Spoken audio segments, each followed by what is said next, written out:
All right. Hello, everybody, and welcome to the scheduled 2 o'clock game, actually taking place at about 3:15. This game is Tri-County versus Providence, Rhode Island. The game before this one took a little bit longer than expected, went into extra innings, went to 10 innings to be exact, just a tad bit longer, so we're running behind schedule. Right now the teams are meeting at home plate with the umpires and discussing the ground rules, and I'll give you today's lineups. So first for Rhode Island is Preston Kunha. Apologies if I get any of these incorrectly. Number 8, Preston Kunha, leading off, playing left field. In the second spot, number 22. This is a tough one. Gian Carochia. He is catching today. In the 3 spot is number 5, Roger Morano. He is playing short. In the cleanup spot is number 17, John DeCarmo. He is playing center field. In the 5 spot is number 9, Nick Riolis. He is playing first base. In the 6th spot, number 27, Cam Bernard, and he is playing right field. 7th spot, number 2, Nick Cariglio. He is your starting pitcher today. Batting 8th is number 12, Jack Dwyer, and he will be at second base. In the 9th spot, number 14, Chris Rotella, and he will be playing third. We have an extra hitter in this lineup, and that is number 24, Giuseppe Lissi. And that was your Rhode Island lineup. And now for Tri-County, that's leading off, number 18, Jordan Smith. He will be playing center field. In the 2 spot is number 24, Jack Keefe, and he is your starting pitcher for today's game. Number 16, Andrew Merrill. He will be catching today, and he is in the 3 spot. Cleaning up is number 10, Keegan McLaughlin. He is at third. In the 5 spot, number 11, Dakota Grassi. He is in left field. In the 6 spot, number 23, Ashton Child. He is at shortstop. In the 7 spot, number 19, Hunter Gibson. He is at second base. 8 spot, number 17, Colin Edwards. He is at first.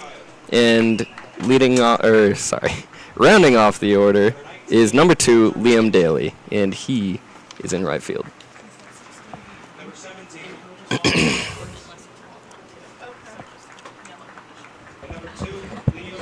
Both teams coming out onto the field right now, announcing the lineups. Your coaches for Tri-County are Peter Merrill, TJ Grassi, and your manager, Daryl Gibson.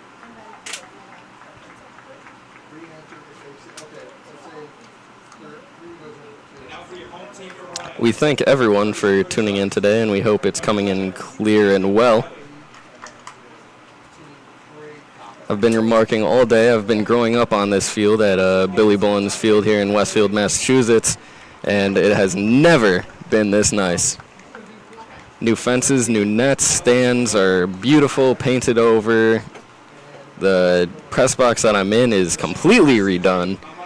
All brand new streaming technology, which is what you're listening and watching this through. It's truly incredible, the steps that they've made since hosting the World Series back a few years ago. A little past my time, unfortunately. Haven't played on this field in, roughly 5 years. Very roughly 5 years. Number 5, Roger Morano. Number 17, John DeCarmo. Number 9, Nick Rios. Number 27, Cam Bernard. Number 2, Nick. Number 12, Jack Dwyer. Number 14, Chris Rotella. And number 24, Giuseppe Lisi. Your coaches for Rhode Island are Brendan Walker and your manager, Eric Sieber. The protest committee for Rhode Island is Roger Morano. For Maine, Mike Daly. And the independent protest committee member is Phil Marcello. Ladies and gentlemen, please rise for the playing of the national anthem.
Oh, okay.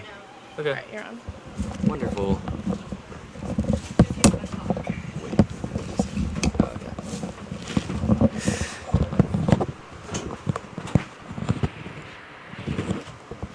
All right. As North Providence takes the field, we're getting ready to kick her off. Again, for North Providence, that is Nick Cariglio, your starting pitcher.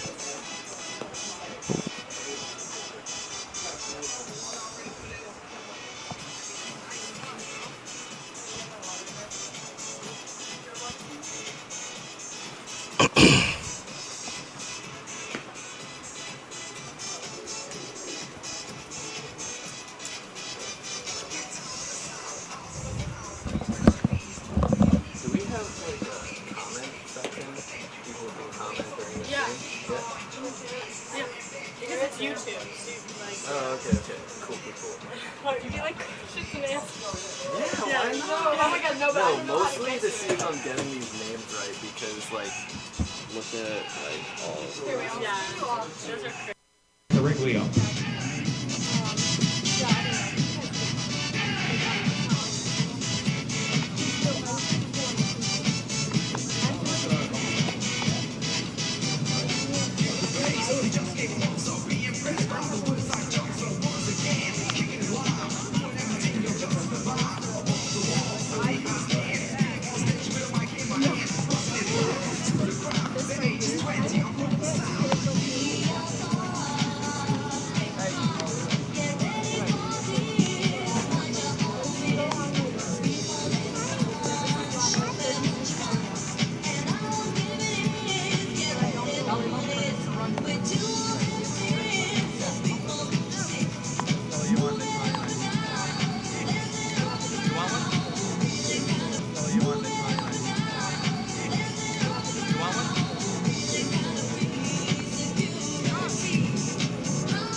Now batting, number 18, Jordan Smith. All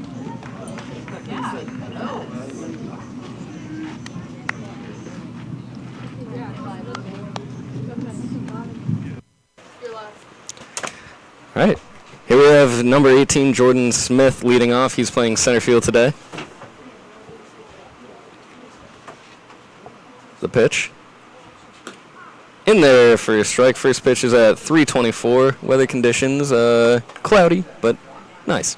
A little bit overcast here today. Great baseball weather. A little bit of a breeze. And the pitch, foul tip into the catcher's mitt for strike two. That's an 0-2 count now.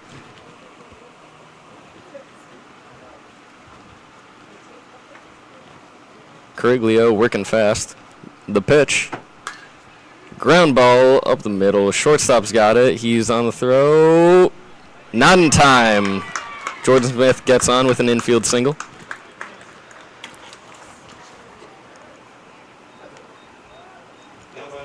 Good hitting by Jordan Smith there.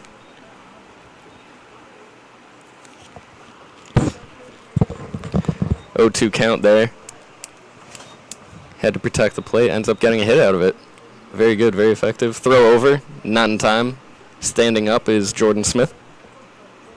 And up to bat now is number 24, Jack Keefe, and he is the opposing starting pitcher today. Hitting number 2. Got to be a good hitter. And the runner goes. The throw.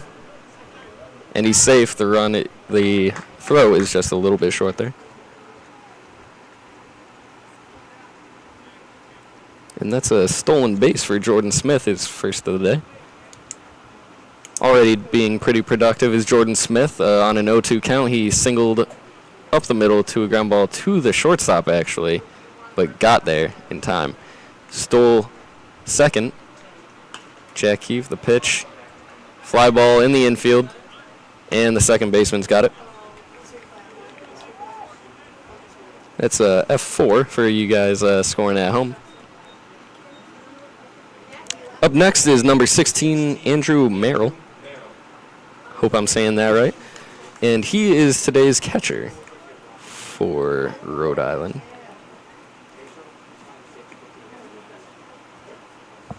And the pitch. Right down the pipe, and that's a strike 1. 0-1 count, 1 out. Runner on second, that's a Jordan Smith.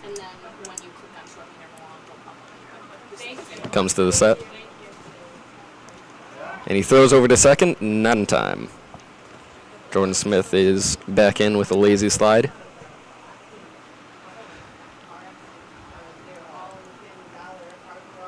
Cariglio steps back on the rubber. Comes to the set. And the pitch. Line drive to right field. Could be a gapper. And out of the dive of the right fielder, Smith is coming home. And that's an RBI stand-up double for Andrew Merrill. Very nice. Very good.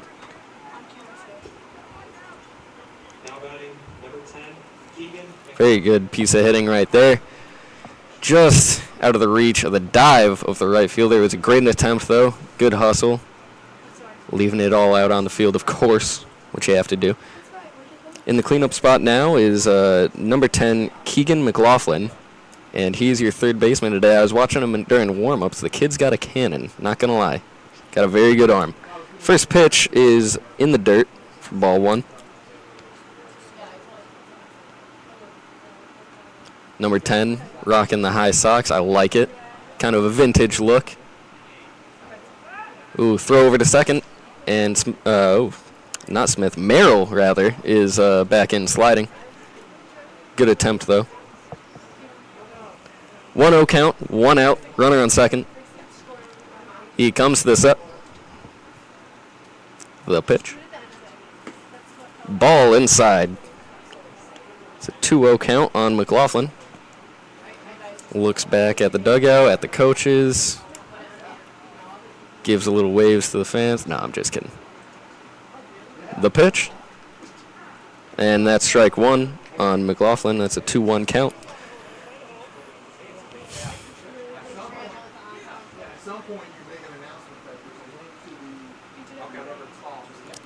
In the set. Throw over to second. And Merrill is back in, sliding. Of course, got to get down and dirty. That's how we play baseball here.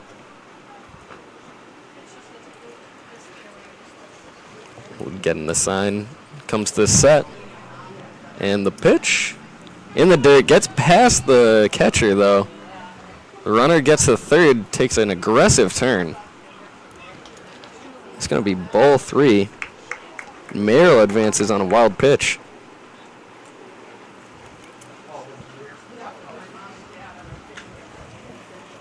Three-1 count. Comes to the set, runner on third, taking a good lead. And that's ball 4. So a base on balls for Keegan McLaughlin. Didn't really see a great pitch. Only one strike that at bat. Was a little in. Still hittable, but not perfect. Got to be looking for that perfect pitch if it's a 2-0, 2-1, 3-1. Runner on first and third, 1 out. Now batting number 11, Dakota Grassi. Ooh. Looked like a called strike there. Looked a little low to me, but hey, I'm not the umpire. Throw over to third on the steal attempt. Or rather, the first, Keegan McLaughlin at first stole second, but their first and third play was the throw over to third. The pitch, swing foul tip on Dakota Grassi. That's an 0-2 count. 1 out, runner on second and third. That's Keegan McLaughlin on second and Andrew Merrill on third. Merrill had a nice RBI double. Ball outside, so that's a 1-2 count on Dakota Grassi. He's, oh, jeez. Throwback to the pitcher, went over his head, and the runner on third thought about going, pulled it back, or about quarter of the way down the line. Smart. 1-2 pitch. Ugh. Strikeout looking for Grassi. He knew it. As you may have just heard. Now batting, number 23, Ashton Child. He's your shortstop today. Runner on second and third. 2 outs, and the pitch. And that's wide for ball 1.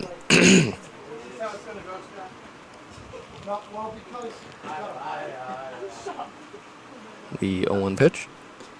Inside. Sorry, 1-0 pitch, rather. 2-0 now. Ashton Child at the plate, waiting for his third pitch of the bat. Ooh, that one was just about at his head. So that's a 3-0 count. I can't imagine he'll be swinging right now. 2-1, 2 out. Let's see what happens. He comes to the set, and the pitch. Oh, swings. Fouls it off, out of the reach of the catcher. So that's a 3-1 count now. It's got to be a perfect pitch, is what I was always told growing up. Little League, Babe Ruth, college, everything. And he takes it. And that's ball 4, and the bases are now loaded. So we've got Ashton Child at first, Keegan McLaughlin at second, and Andrew Merrill at third. Merrill had a very nice line drive in the gap between center and right, and he got an RBI for that one. He advanced to third on a wild pitch. And up now is number 19, Hunter Gibson. He's playing second, and the pitch, and that's right down the middle. And that's strike 1. 0-1 count. Bases are juiced. 2 outs. Let's see if Gibson can make something happen. Ooh, nice swing. Ground ball to, the shortstop, and he fakes the throw to second and then goes to first. Isn't in time. All runners advance, 1 scores. It's like really laggy. It's now 2-0 Tri-County at the top of the first.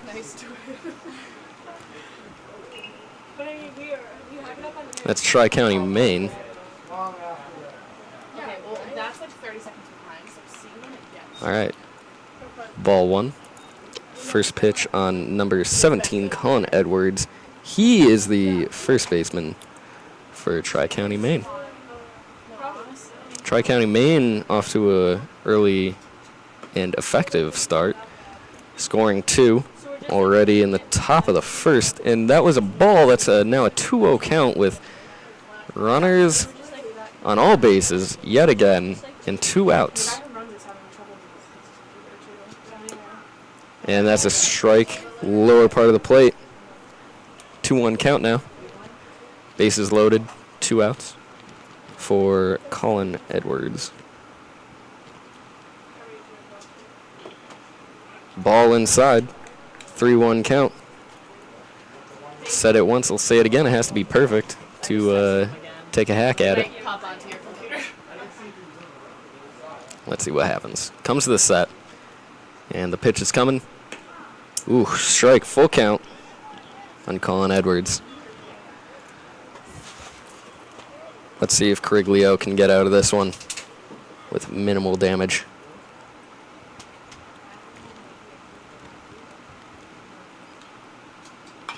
Oh, the pitch. Swing, ground ball to the second baseman. Oh, and it gets right past him. Oh, 2 runners score, but the runner at second is caught in a rundown. Oh, geez. And he gets tagged out. Oh, man, I'm not even sure how to score that one, to be perfectly honest. We're going to E4. That allows him to score. And for the third out, let's see here. Oh, man. So that's McLaughlin comes around to score, and so does Ashton Child. And that was Hunter Gibson that got caught up. He got to second, took too big of a turn. They threw over, and it went, oof. Here's what it is. It went from 9 to 5 to 6 to, I believe that was 1. And then he was tagged out for the final out. It's a confusing one for you keeping track at home, but that's how we're scoring it. A very long one there. So that, again, that's an E4 for Colin Edwards. He got on, scored 2 RBIs for Colin Edwards. And Hunter Gibson was thrown out in between second and third, trying to advance, trying to stretch it, getting to third. And that was a 9, the right fielder, thrown to the third baseman, thrown to the shortstop, thrown back to the pitcher, and he was tagged out. That was crazy. That's a hard one to score at home. I hope you're keeping track. Thank you. We appreciate you. The same with you, Tim. If you need anything, just let us know. I'd like to take the time to thank a few vendors here. Malicious has a truck for ice cream. Excellent stuff. They're located in Southwick, Massachusetts. And then the Batter's Box of Westfield, Massachusetts, a local indoor baseball softball facility, is here with a tent selling bats, helmets, gloves, batting gloves, bat weights, pants, sunglasses, everything you may need. Just may. And so there was a first pitch on Preston Kunha. I'm hoping I'm saying that right. It's a 1-1 count now. He's the left fielder. Swing, ground ball to the shortstop. He gathers it. Throw is in time. Nice play. Very nice. It's a 6-3 in the book. Very nice. Good play. Good strong throw there as well. Now batting, 22, Gian Corocchio.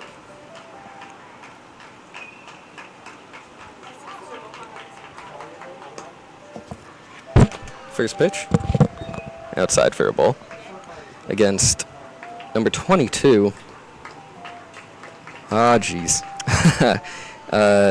Gian Corocchio? I'm hoping I'm saying that right. Apologies if I'm saying it incorrectly. Second pitch is outside again for ball 2. I was raised in an Irish household. The toughest thing I had to say was my own last name, which is Kelleher. Not too tough. The third pitch is in there for a strike. That's a 2-1 count.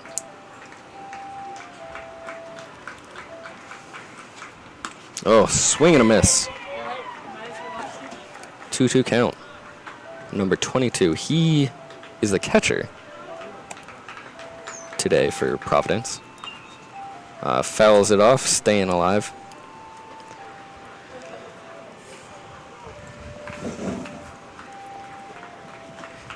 Nice day for baseball. Sun is shining. Ooh, line drive right to the shortstop. Nice piece of hitting, but great defensive play. Just in the right spot. That's going to be an L6 in the book. A line out to 6, the shortstop. And I'm sure you just heard that. Now batting number 5, Roger Morano. He's the shortstop for Providence. And the first pitch. And that's in there for a strike. Called strike. Not many people swing on the first pitch. Rarely does anyone, actually. Second pitch is a ground ball to the second baseman. Gathers it, throws it in time. Very basic. 1-2-3 inning. 4-3. So for Providence, couldn't get anything done, unfortunately. First batter, 6-3. Second batter, L6. Third batter, Roger Morano, 4-3. We go into the top of the second. Leading off will be Liam Daly, number 2, and he is playing right field for Tri-County, Maine. Tri-County, Maine was able in the top of the first to score 4 runs.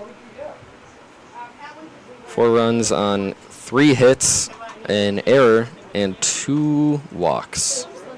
There was also a fly out to the second baseman, a strikeout looking, and a really funky play where the ground ball that got past the second baseman, the E4, the only error there, was gathered by the right fielder, thrown to third base, thrown back towards second to the shortstop, and then thrown back towards third, where they eventually got the runner.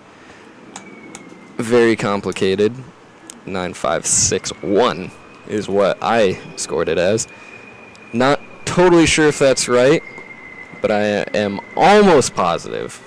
Almost.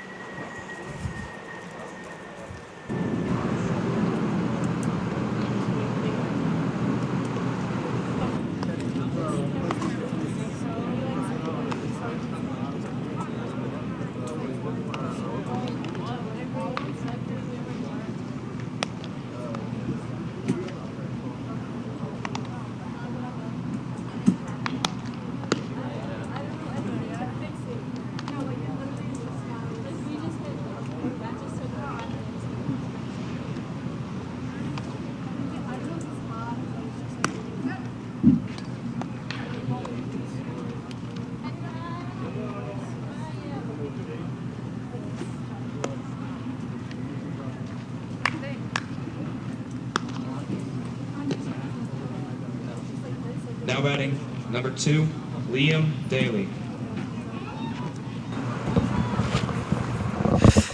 And we're back. Number 2, Liam Daly leading off. He's playing right field for Tri-County, Maine. If you're watching, we'd like to apologize. Our cameras seem to be lagging behind just a little bit. Not entirely sure. We're trying to figure it out. First pitch, swinging strike on Daly.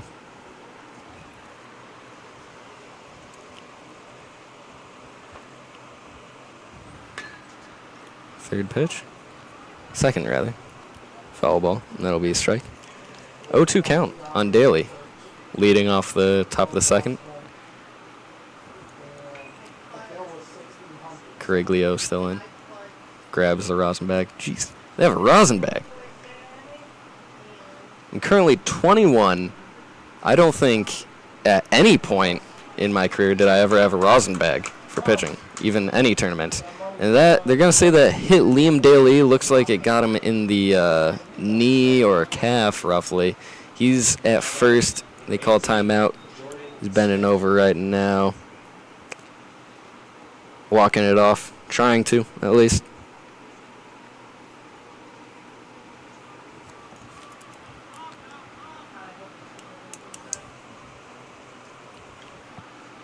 Didn't look too bad, but, you know, hits you in the right spot, it'll last half hour.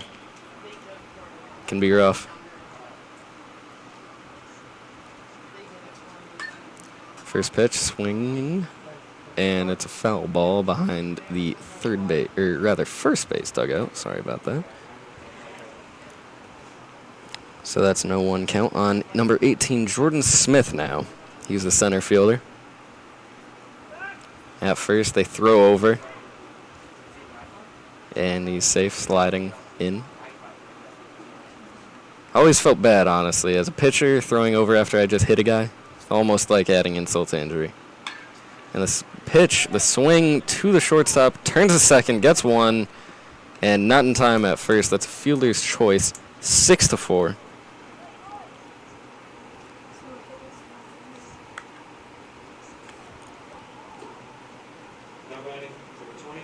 So that's Liam Daly out at second. And Jordan Smith reaches on the fielder's choice attempted double play. And the first pitch is outside to Jack Keefe, 1-0. Throw over, and he's safe in, sliding on his stomach, of course, as you do.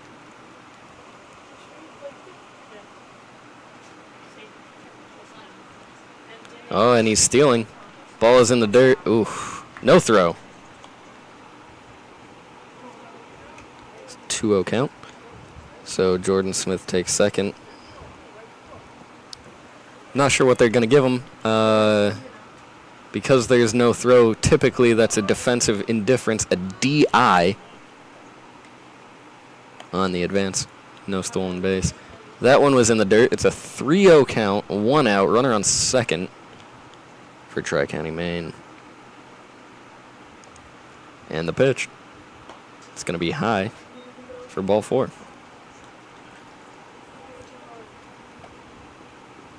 Runners now on first and second. That's Jack Keefe just advancing to first off the walk. Jordan Smith at second on the stolen base defensive indifference. That's a judgment call for you guys at home scoring by the book. There was no throw.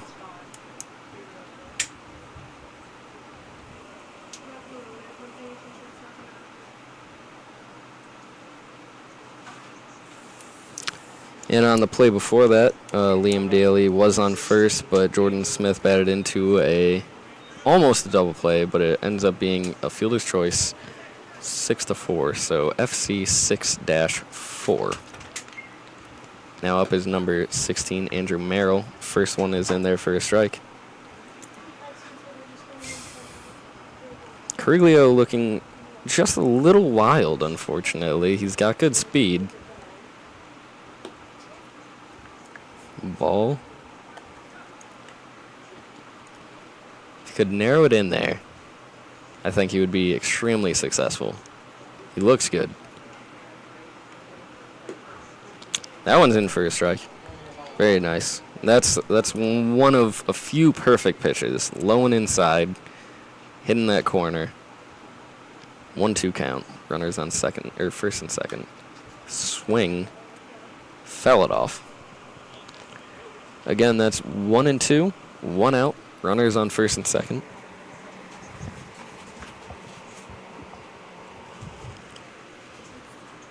Getting the sign. The set. And the pitch. That's a ball outside. Good eye by Merrill. It's 2-2 count now.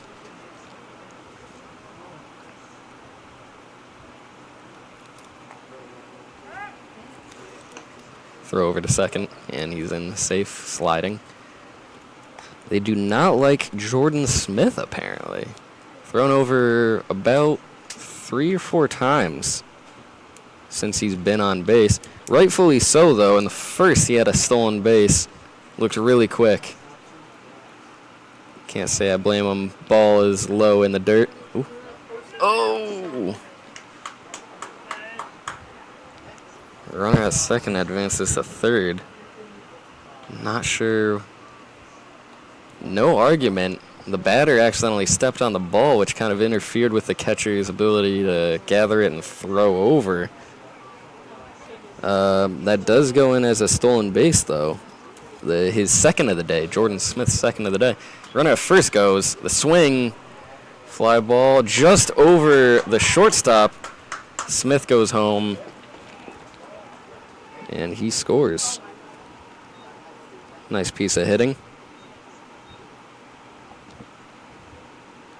And that's a single for Andrew Merrill. And an RBI. RBI. Very nice. His second RBI of the day. So now there will be brief meeting. The coach brings the whole team, outfield included, in to talk. I believe they're switching pitchers right now. Up next is Keegan McLaughlin. He had a walk in the first inning, ended up scoring. Right now the situation is 1 out. 1 run has scored this inning. That brings it up to 5-0. Tri-County, Maine on top of Providence, Rhode Island. This inning, so far, Liam Daly led off. He got hit by a pitch, and then Jordan Smith grounded into a fielder's choice that got Liam Daly out. And then Jack Keefe came up, drew a walk. That was runners on first and second. And eventually, Jordan Smith stole third. Showing some really good speed today. Has 2 stolen bases.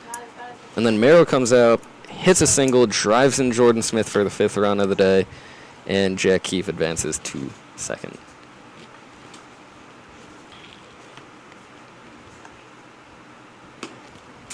And there is a pitching change right now. That is number 27, Cam Bernard. All right. 27. First box. Go ahead. Yeah, do you need all the position changes from Rhode Island? Did any subs enter the game? Negative. Sorry about that. Walkie-talkie's close to us. So number 27, Cam Bernard, was playing right field. So he's coming in to pitch. So let's see here. Now batting, number 10, Keegan McLaughlin.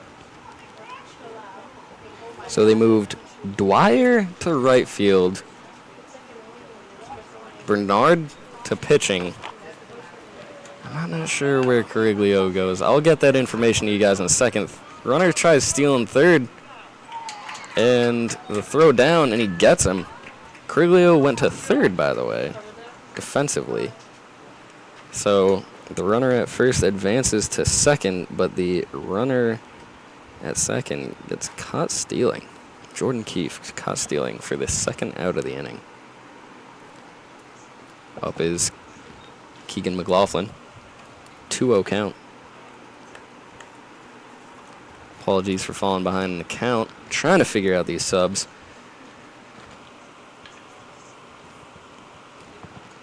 Ooh, off balance swing for McLaughlin. That's strike one. 2-1 on him. 2 outs. 1 on second. And they're ahead 5-0. Tri-County, Maine on top of Providence, Rhode Island. Oh, nice swing of the bat right there, but right to the left fielder. And that was all. Yeah, that was all 3. There was a little bit of confusion on the field. So that's going to go in as an F7 on Keegan McLaughlin. A little confusion on the field. They weren't sure after the caught stealing. Weren't sure how many outs there were. I knew it. You knew it. They did not know it. Everyone stayed on the field looking around for someone else to tell them what to do. So let's try to figure out these subs. Cam Bernard, batting 6th. He is now pitching. They won't let you change cameras. Cariglio is now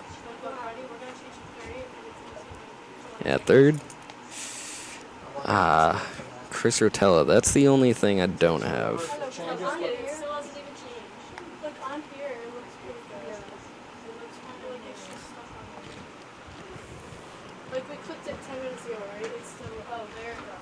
So I think. Wow. Nah, don't quote me on this. Don't write it down yet. But I think Dwyer, batting 8th at second, moved to right field.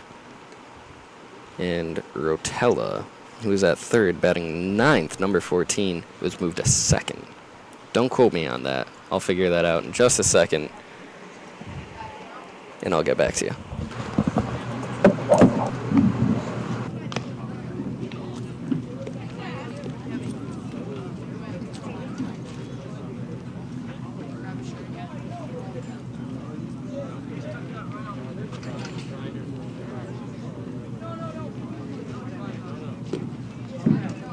Now batting, number 17, John DeCarmo. He did eat the whole thing in 3 bites, but I don't think I've ever seen a human do it.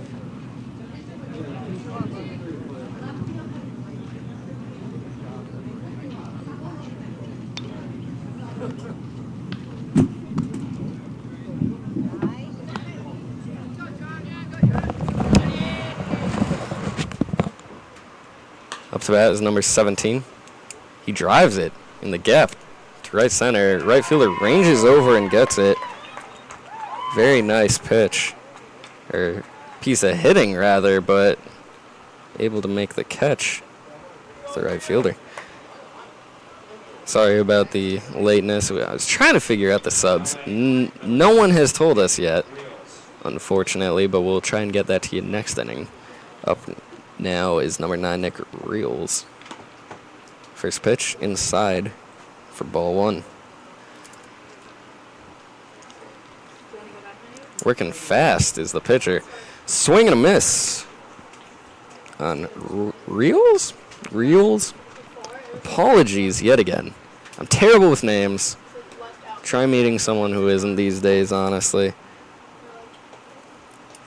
And that's a 2-1 count now, 1 out. The F9 to right field. Ball inside, high and inside. Almost hit him. Leaning back is Reels. Feel like I'm saying it wrong. I'm hoping I'm not. Strike in there. That's a full count now on Reels. Jack Keefe is the pitcher. He's been doing well. Had a 1-2-3 first. Has a lot of time between innings. Ground ball right back to him. Steps and throws. Gets the runner out. That's going to be a 1-3. Making very quick progress. And I've got to say, he's working fast, too. He looks, and I know he's young, but bear with me. He kind of reminds me of Chris Sale. He's working fast. He grabs the ball, gets right back on the mound, and just starts throwing. I like it. First pitch to Cam Bernard is outside for a ball. Ball 1. And the pitch. Ooh. High and in for ball 2.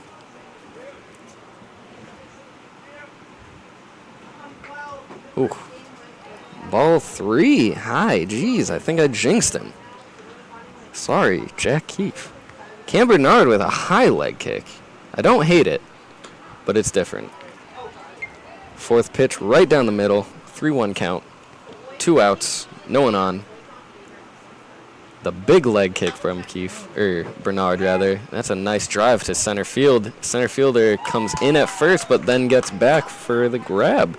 It's going to be an F8. Yet another 1-2-3 inning. F9, 1-3, and then F8.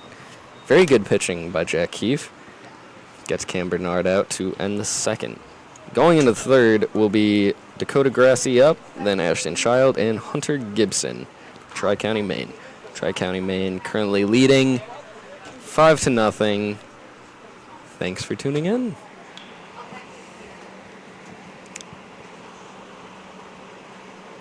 We're still having a little problems with the cameras, so we appreciate your tolerance.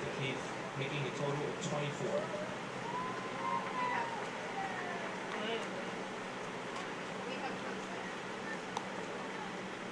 I was very surprised to come in and see all of these computers and monitors set up for the streaming. Westfield hosted the World Series for the 13s rather, years ago, and so they redid practically the entire stadium here. And like I said, I've been living just up the street from Bullens, and been here my whole life. 2 older brothers. My dad has coached for 30-plus years. And now, geez, these kids are living the life. It's a great stadium now. I keep thinking the NECBL, the New England Collegiate Baseball League, it's a summer league. I actually work at one of the teams as the primary scorekeeper and statistician. I keep thinking this place should get a team. The grandstand is perfect for it.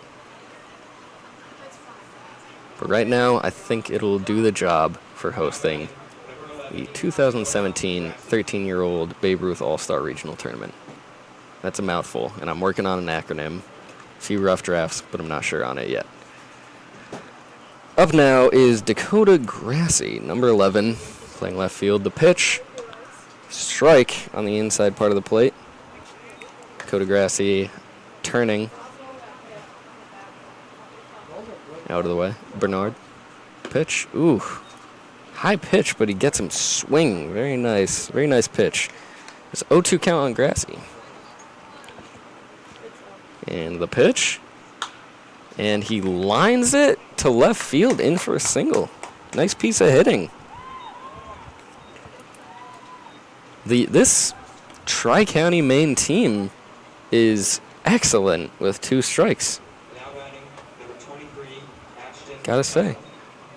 Plus they're leading 5-0, so that's not bad at all. Comfortable.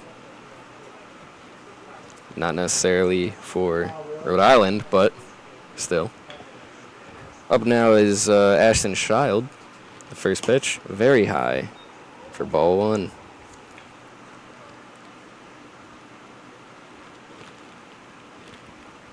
Comes to the set is Bernard. Pitch. Swinging foul. So that'll be the first strike. It's 1-1, no outs. Runner on first. The runner on first, Dakota Grassy, getting down on a 0-2 count and then coming back and lining it to left field. Pitch, swing, fouled again. 1-2 now on Ashton Child. Let's see what Bernard will go with here. Comes to the set. And the pitch. Fastball, low, fouls it off to stay alive as Child.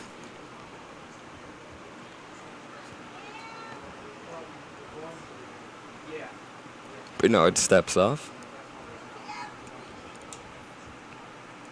Getting a new ball as the catcher.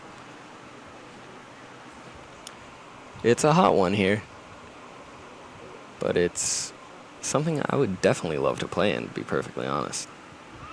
Runner goes, the swing, oh! The grab by the pitcher, he throws over to first. That's a double play. A heck of a play. It's going to be L1 to 3. Wow. What a play. Great heads-up play by the pitcher, Cam Bernard. Up now is number 19, Hunter Gibson.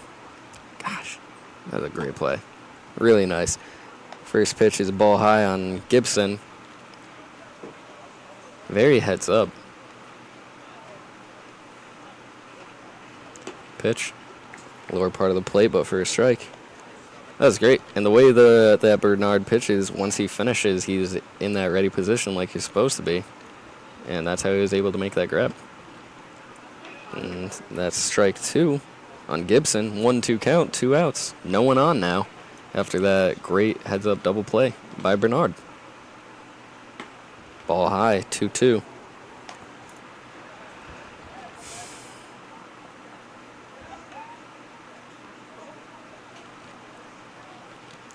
And the pitch. Ooh, strike 3 looking. Bernard acting fairly quick. It's a good K right there. Forward facing, of course. Going to the bottom of the third, Nick Cariglio, who moved over to third, is due to bat. Making a total of 17.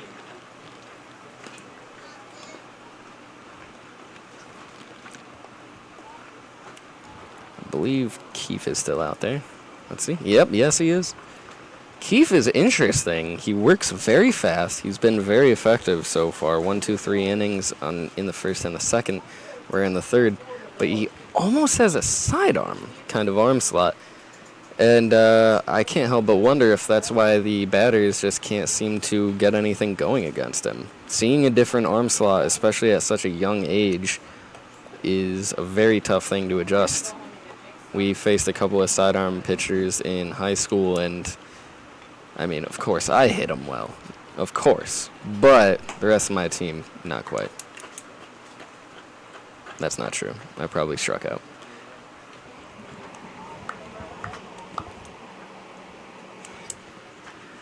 Up to bat, as mentioned, is number 2, Nick Cariglio.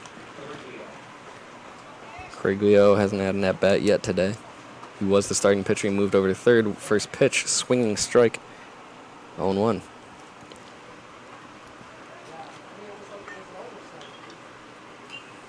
Second pitch fouls it off quickly at 0-2. Jack Keefe, as mentioned several times before, working quick. Oh, great pitch. Swinging, that's a backwards K. Wait. Yes.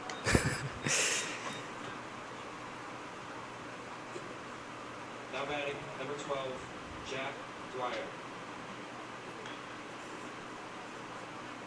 Now batting, number 12 is Jack Dwyer. Nice strikeout by Jack Keefe against him. First pitch is a strike, very good.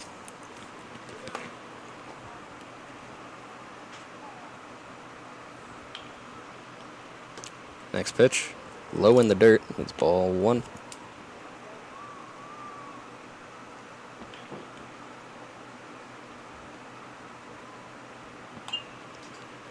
And that's a foul. Third pitch of the bat. That's a 1-2 against Jack Dwyer.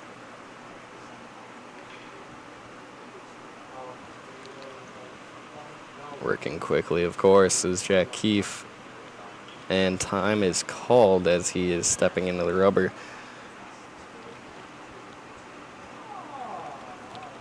Apologies, strikeout. Ooh. And that is a fly out to the first baseman.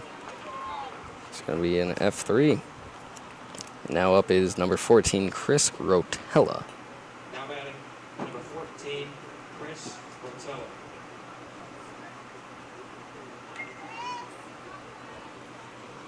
Rotella. The pitch by Keefe.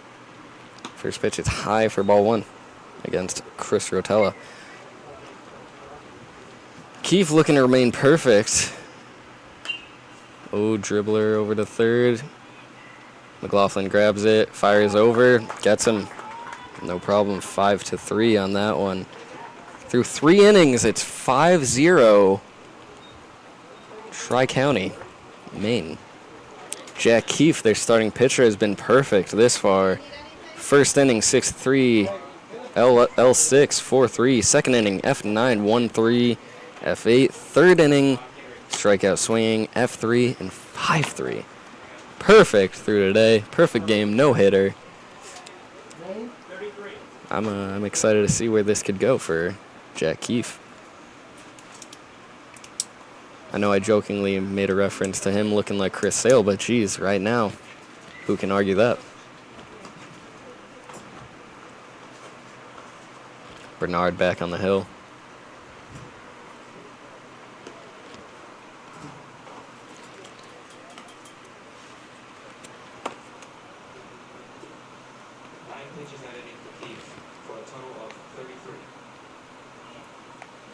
Okay, we have a sub in.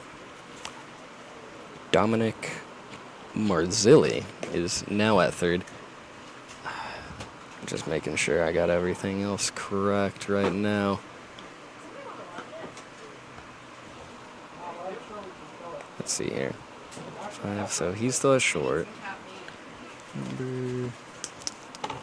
Thank you. Number 8. Okay, so number 8, Preston Kunha, if I'm saying that correctly. Again, you guys know at this point I'm terrible with names. So Preston has moved from left to second. Magno for Riolis. Magno for Riolis. Yep, McGovern for... Oh, no, not yet, I'm sorry. All right, first pitch is Marzilli for Nick low Cariglio. against Colin Edwards. Repeat. Dominic Marzilli for Nick Cariglio. Got it? Okay. Mike Aspinall for Jack Dwyer.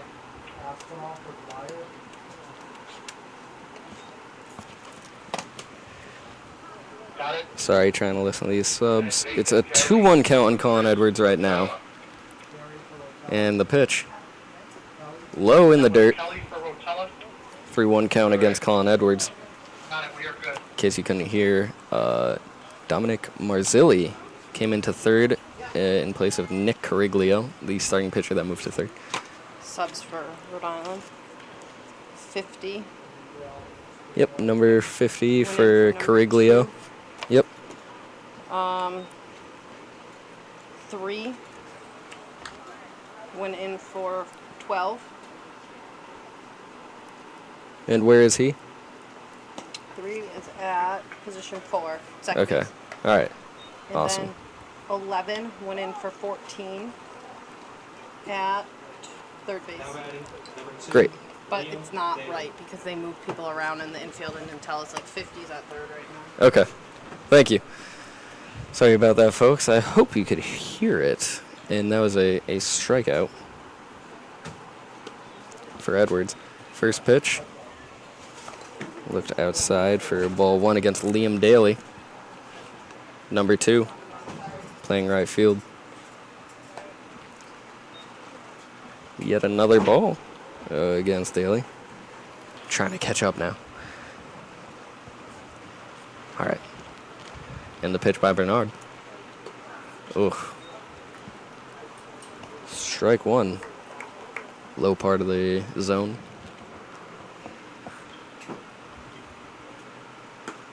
High for ball 3. 3-1 count against Liam Daly. We're here in the top of the 4th.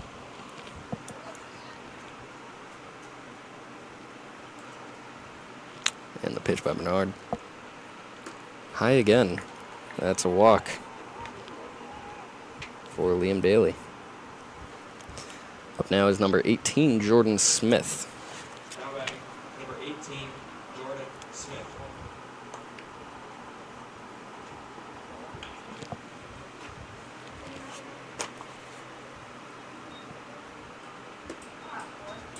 That's a strike on Jordan Smith. Smith on the day is 0 for 1. Or 1 for 2, rather. And that's a foul back. 0-2 count very quickly. 1 for 2. Second at bat was a fielder's choice. And a single in the first.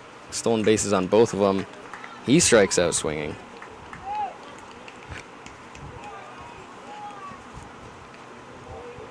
For the second out of the inning. 24, Jack Keefe.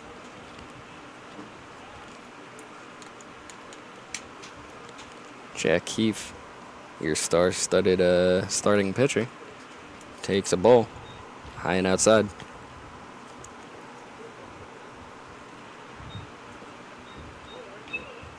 The runner on, 2 out. Bernard with the pitch. Low in the dirt for ball 2 against Jack Keefe.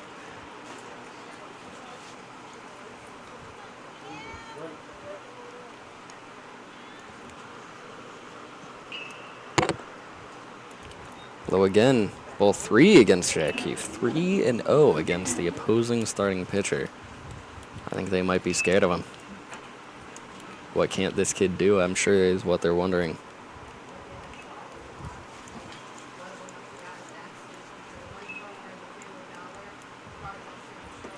And that one's in there for strike 1, 3-1 count.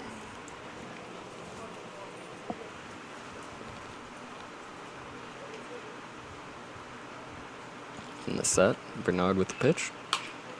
Ground ball to short. He tosses over to second for the final out of the inning. It's going to go 6-4. Now we go into the bottom of the 4th. Due up is Giuseppe Lissi. Lissi? Lissi or Lissi? Not positive. 17 pitches that inning. Rhode Island struggling. 36. No runs for them, opposed to 5 for Tri-County, Maine. I got Justin Head for Liam Daly. Head for Daly. Jack Keefe headed back out there. Yes. Thank you. He's done very well. No hits, no runs, no walks, nothing. No one has been on base. They're sub-in head for Daly. Okay.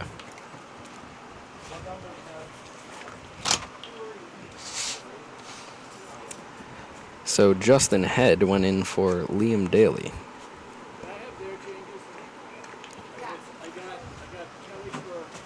And that's for Tri-County, Maine. Number 50 winning for number 3 for 12.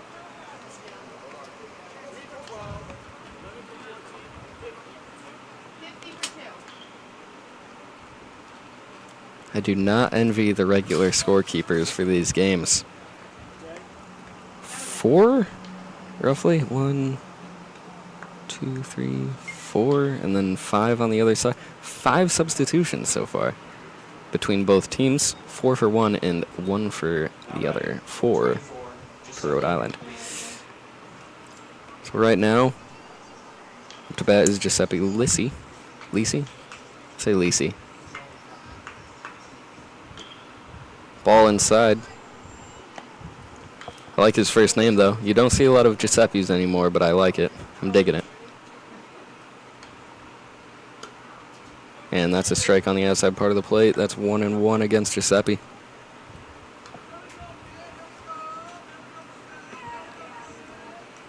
Big fan of his first name. And that looks like a ball. I guess, if I had to assume, I suppose I would give that a ball. We hope the streaming quality is good enough for everyone watching.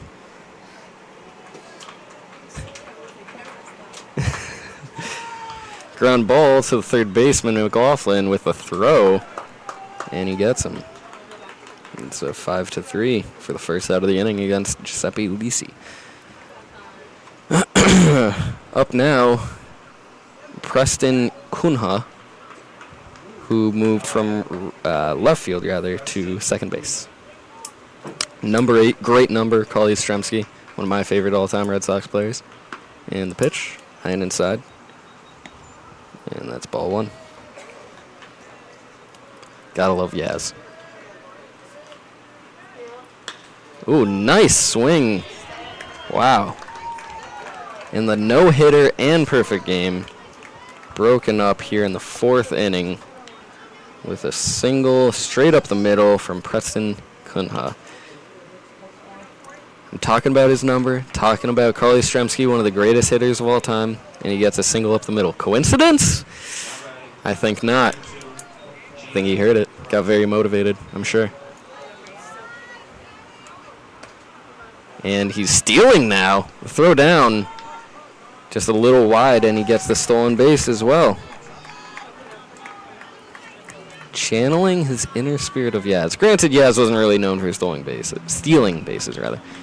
But let's say he is. Just for this guy. And the pitch. Foul down the line. 1-1 count against the catcher. 1 out, 1 on second. Hoping to score him in. Make that deficit a little shorter, a little smaller there.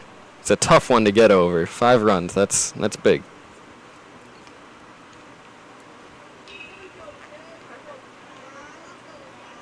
Pitcher Jack Keefe steps off.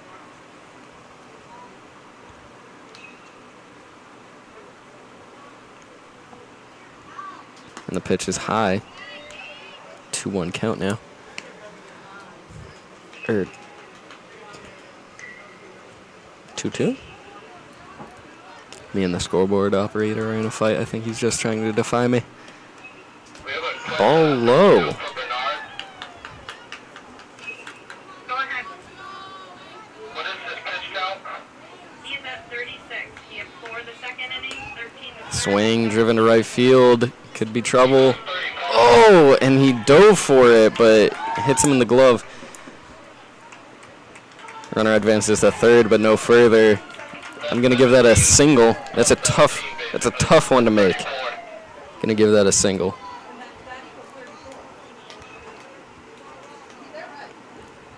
For Gian Garocchio. I feel like I may have gotten that one right finally. Only took me 4 innings. A little longer. Nobody's perfect, right? All right. Jack Keefe still on the hill. Runners on first and third, 1 out. Batter is number 5, Roger Morano. Ball's in the dirt. Runner at first advances to second. Defensive indifference if you're scoring at home, just a DI. If you're feeling generous, give him a stolen base. Why not? It's a fly ball behind first, right field. Not in, not quite in. The right fielder dove to get within 15 feet of it, just about. Not quite there, but hey, who knows? Could have leapt like a lion. Coach, your pitcher started Miraculously this got inning there. at 33. Their pitcher is at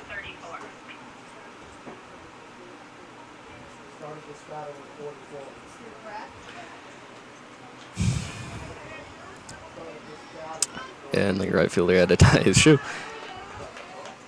1-1 count on Morano. That's in there for a strike. That's 1-2. Runners on second and third. 1 out. 1-2 count on Morano. Jack Keefe at the dish. Throw. Oh, and it hits him. That sounded like it hurt, but I guess it caught him in the guard. And that's a hit by a pitch on Roger Morano. Bases are loaded. Oh, jeez. Looks like something might be brewing for Providence, Rhode Island. Looks like they might be able to get something going. And it looks like they are switching pitchers here now. Keefe was perfect through 3 1/3. That was broken up by a single, then another single, and then he hit a batter to load the bases. Very unfortunate, but they're changing pitchers now.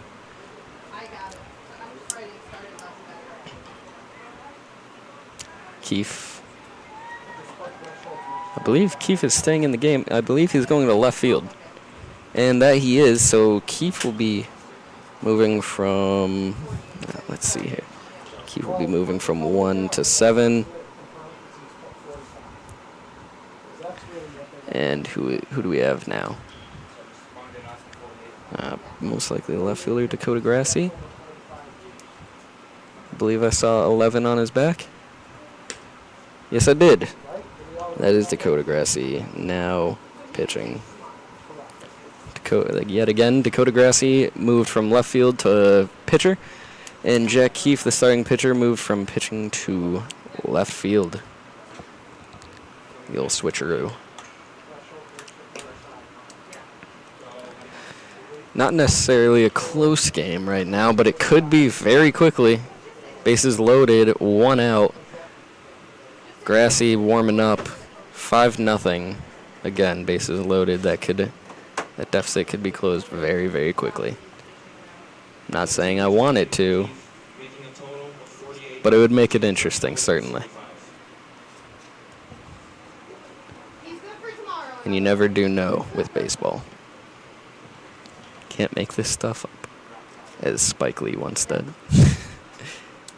on the mound, number 11, Dakota Grassi.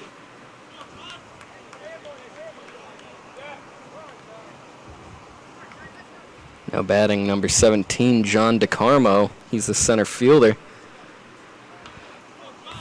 DeCarmo flew out to right field last time he was up. Swing, foul tip. First strike. Again, it's 0-1. 1 out. Bases loaded. John DeCarmo up to bat. That's a ball low. 1-1. I hope not a lot of these kids are throwing curveballs at this age.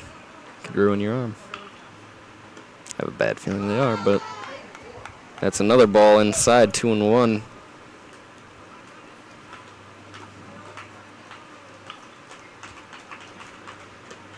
Ball high again. I know, personally, I didn't start throwing a curveball until I was about 16 is when I started to learn. Didn't throw it in a game until about 17. Line drive down left field line. Gets past the left fielder, Jack Keefe, the starting pitcher. 1 run is in, 2 run is in. That's a stand-up double for John DeCarmo. Wow. Very nice. Great piece of hitting.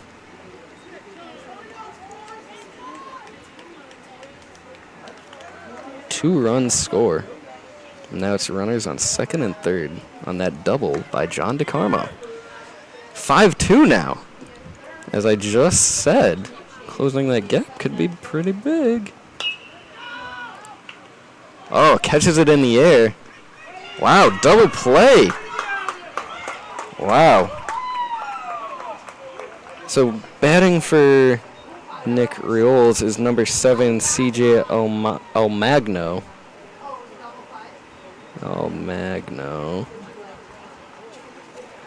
Jeez, and he lined out to 4, and then he threw over to 6 for a double play.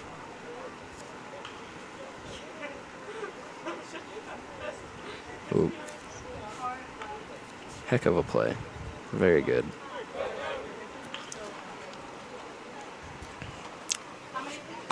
So we're through 4 now.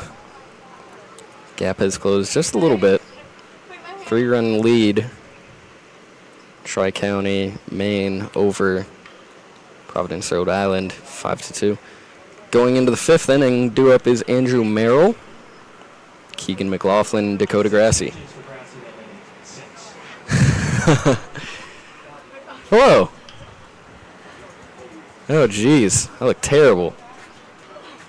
Oh, man.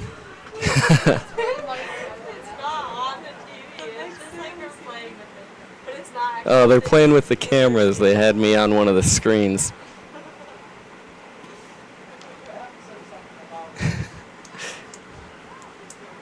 Are you sure that's not the one that's live?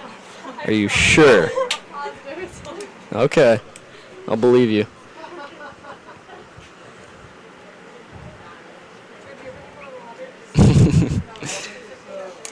Yeah, we have a great setup here now. We have 3 separate cameras, 1 on the backstop and 2 on the press box to get a full field view. And this is true. We have had a little bit of problems with them. But just having them in general, if you guys are able to catch any of this game,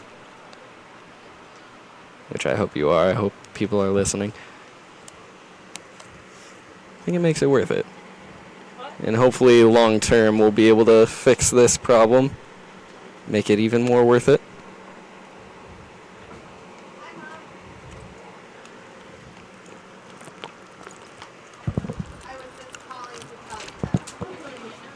It's a hot one here at Bullens Field, Billy Bullens Field in Westfield, Massachusetts.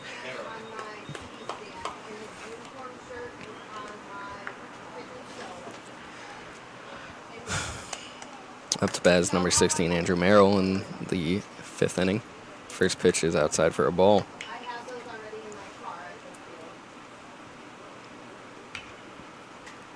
Second pitch up high for ball 2. Okay, Mom, we're running very late, so I'll text you guys Ball high. 3 straight balls. I wouldn't think Merrill would be swinging, but I've been surprised already today with stuff like that. And that's strike in the low part of the zone. It's a good take, though. That was a close pitch. Hard to lay off that one. And the pitch? That's low.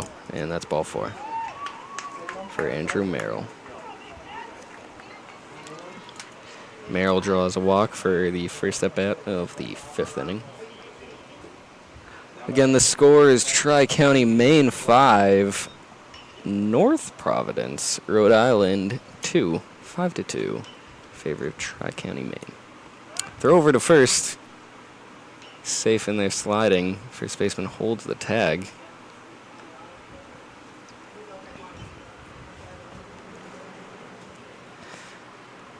McLaughlin stands in. Pitch high. It's ball 1, 1-0. No outs, runner on first. Bernard still the pitcher. That's ball 2. High. 6 balls already this inning through 2 batters. And that's strike 1 against McLaughlin. So it's 2-1 count. Let's see what McLaughlin will do here. Bernard starting to get a little more wild. Runner goes, pitches outside, that's a ball, and the runner is safe. It's a stolen base for Merrill. Good time to go on that outside pitch. The catcher had to stretch for it. 3-1 count, no one on. Runner on second. Bernard comes to the set with the pitch, and that's high too. And that's a walk for McLaughlin. Second walk of the day for McLaughlin. He's 0 for 1 with 2 walks and a run scored. Second at bat, he flew out to left field. It was a very well hit ball, but went just right to the left fielder. Gotta hate when that happens. Hi. Good, how are you? And it looks like they're changing pitchers here. Not sure who this is. Number 13. Unfortunately, don't have him down here in my book. So we'll see.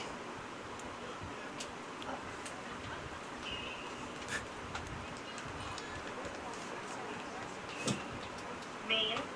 Everyone else touching the rotten bad, but the pitcher. They finally give it to him. So this is number 13. I can't see his name.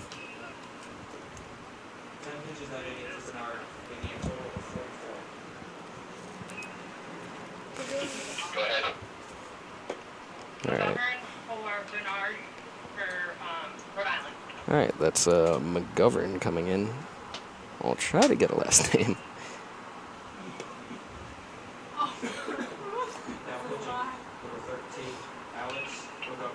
Thank you.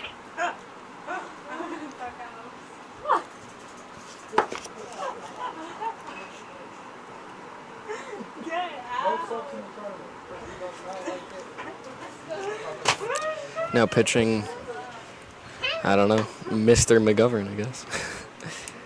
McGovern, number 13. No first name at this point. Unfortunately, I have not been given it. I don't think I'm allowed. With how bad I've been saying names today, I think they're just going to keep it simple. Just say McGovern, Tim. All right, let's just try and get through this. I really can't argue with that at this point.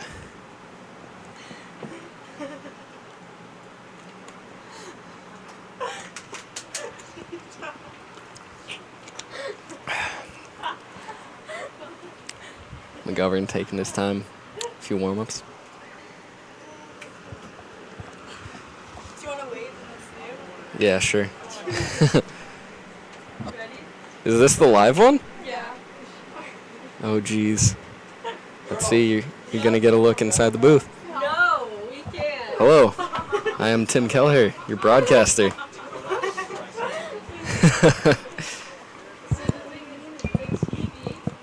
I hope I'm as pretty as everyone expected. Probably not. Situation is runners on first and second, no outs.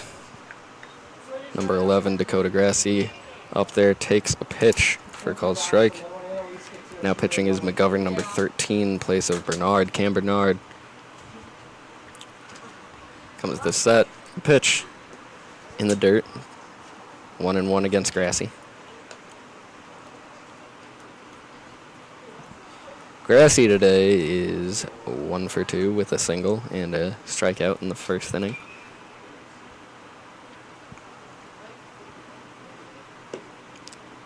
Ball low. That was a close one. Tough one to lay off, but a good take nonetheless. Again, runners on first and second. Rhode Island really wants to keep these guys from scoring, giving back what they just took. That's a foul tip, 2-2 against Grassi. Swinging a neon green Easton bat. I think it's a Mako. If my Easton catalog intelligence helps me out a little bit here. Ball outside, that's a full count against Grassi. Runners on first and second, no outs. This is a big pitch right here. Let's see if McGovern can bring it. Oh, good pitch. Low in the zone to the shortstop. Ooh, jeez. Got the runner out at second. Bad throw over to first. And the runner at first will get second, and the runner that got to third will score.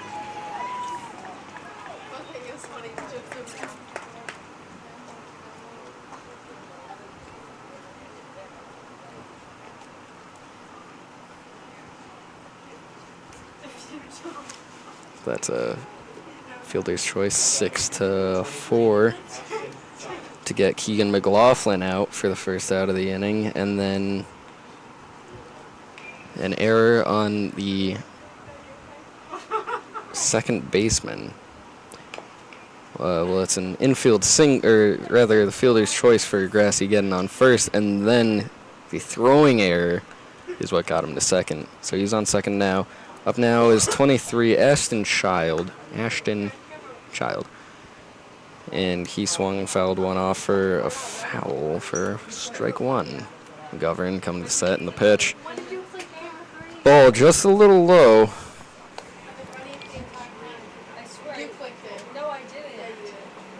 What camera are we on? Camera 3?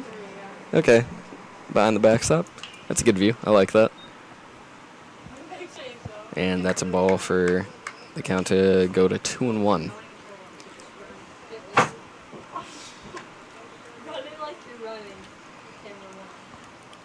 Now 6-2 in favor of Tri-County. Oh, pitch is low. 3-1. Hits the plate and bounces right over the catcher. Nothing he could have done. And the runner advances to third on a wild pitch.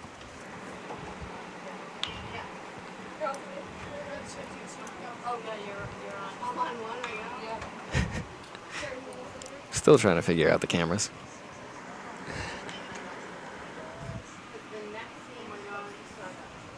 And Child runs over to his coach and third base to discuss intense battle strategies, I'm sure.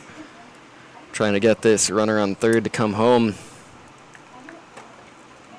3-1 count on Child. The pitch. And it's a bunt. Oh.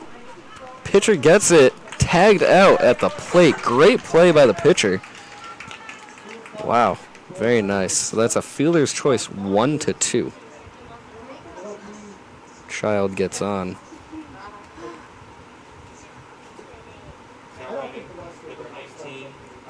And that's the second out of the inning there.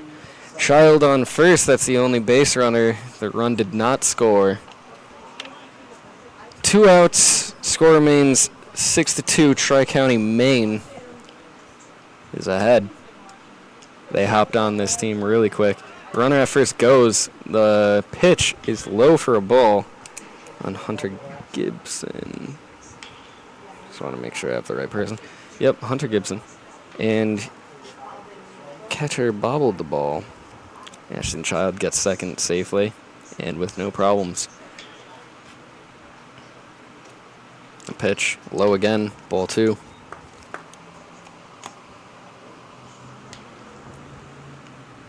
McGovern has looked pretty good so far. He is put into a tough situation.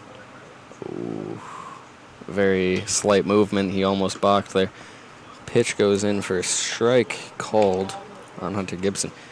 Just twitched a little bit. Looked like he was starting to bring his glove back, but then he stopped, and kind of surprised they didn't call it. But it wasn't enough. 3-1 now. McGovern has looked solid. He has good speed. He's a pretty tall kid. Got good speed on his fastball. There you go. Swing and strike. That's a full count now. 2 outs. 1 runner on second. That's Ashton Child on second. Score remains 6-2 in favor of Tri-County Maine. McGovern set in the pitch. And it's a ground ball towards shortstop. It's going to be a tough one. He gathers it on the run, throws on the run, and gets him out. Very nice play. 6-3 in the book for the final out of this half of the inning. We go into the bottom of the 5th. 1 runner left on base, 1 run scored. An error. And let me make sure I get these hits right. No hits, just walks. Not a bad thing. If you can capitalize on walks, why not?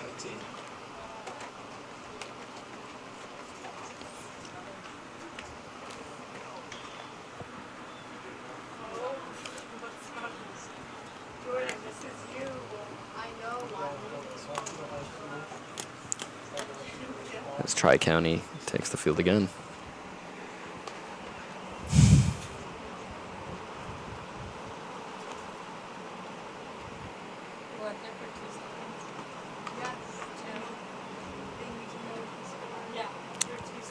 They know what the score is. My listeners know what the score is. I say it every 5 seconds, I feel. Probably gets annoying, honestly.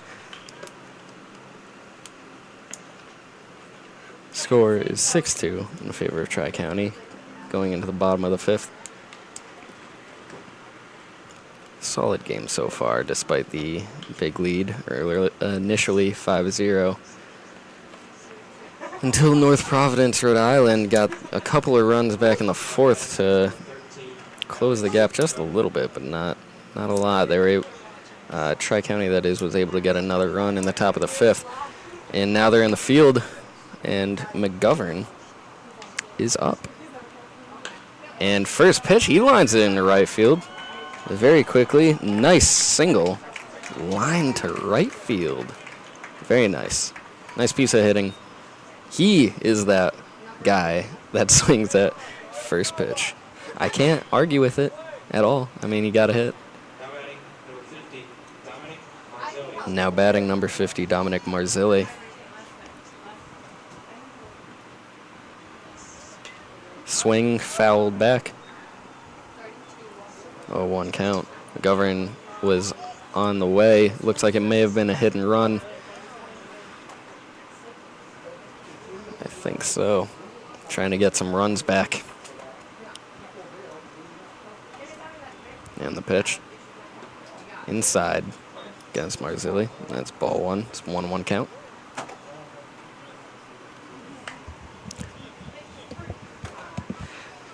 Got the team for the second game after this, or third game rather. Ground ball to second. He looks over to second to get McGovern, but he's a speedy little guy and just throws on to first.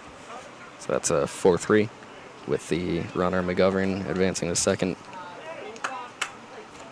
And that's the first out of the inning. Yep, we got the 2 teams for the third game. The game after this one, warming up in center field. We have a bunch of batting cages out there.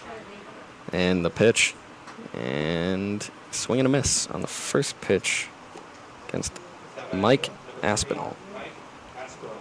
Asperl? Not sure. Apologies if his family and friends are watching. He hits a ground ball up the middle, shortstop bobbles it, and he skies it out of play. It's going to be E6, I believe. I hear them chatting about it in the other room. So the run will score.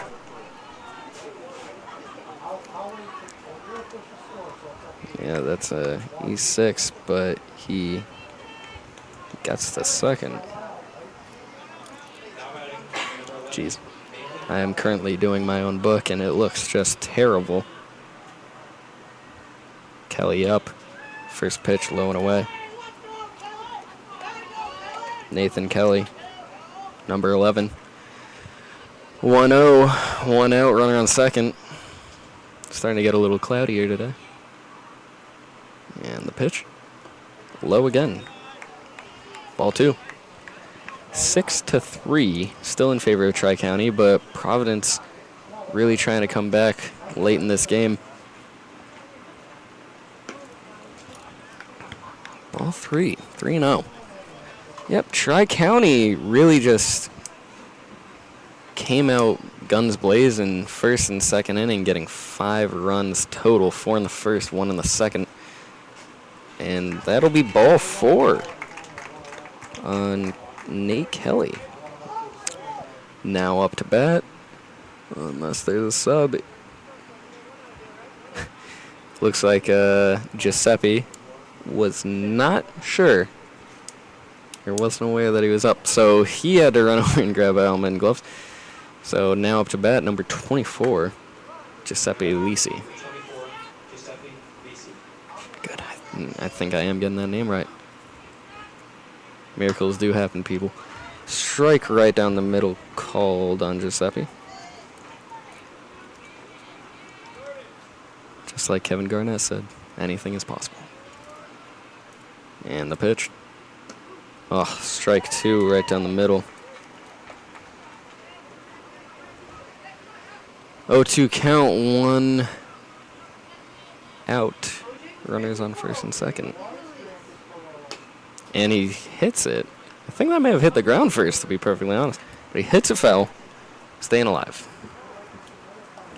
Third base coach struggling to throw it back to the pitcher. But he was able to do it. I think his shoulder hurts. He might need some ice. We might need to get him some ice. And the pitch. Oh, got him with the high heat. That's a strikeout.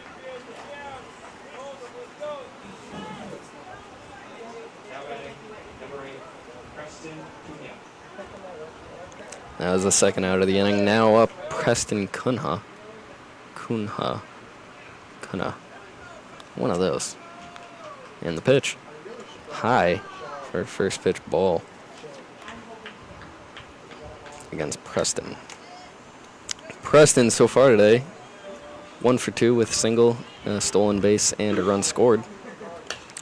Oh, he lines it right back to the pitcher immediately. Wow. Best play I've seen. There have been some great defensive plays today, but that has to be the best. That was hit incredibly hard. Glove may have been in the right place at the right time, but regardless, comes up with it. It's an L1. Incredible play. Great play by the pitcher. Wow. That was a great play.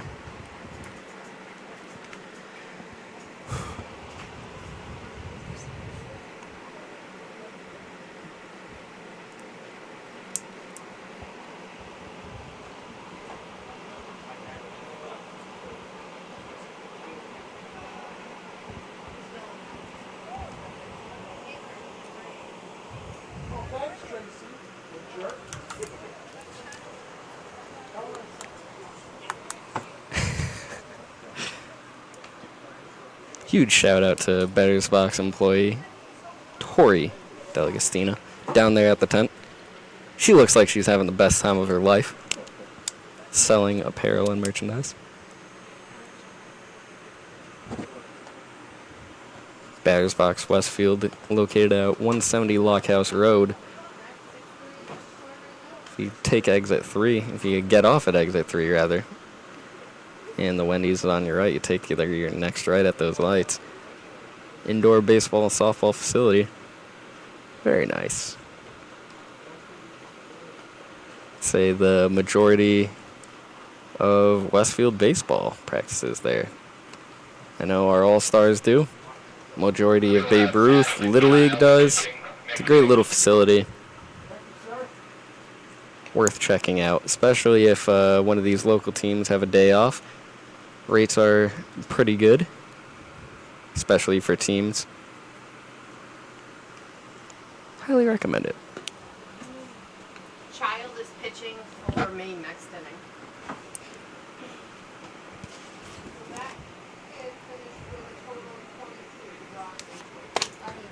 We'll have Spencer Gibson going to shortstop. We'll have Jack Keith moving from left to second. And we'll have Grassi moving to left field. So we have a plethora of substitutions coming in for next inning for Tri-County. They're in the field right now, actually, but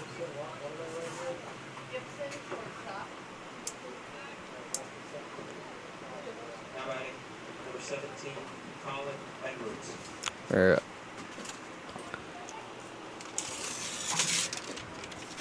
Main next inning, Gibson to short, Keefe from left to second, Grassi to left. okay. Thank you. Awesome. Or rather, Tri-County is hitting right now. Apologies. That's a 0-1 count on Colin Edwards. And he lines it just... oh, wait. Oh, yeah. Okay, just fair. Just fair. Just fair. They're bringing you some right now.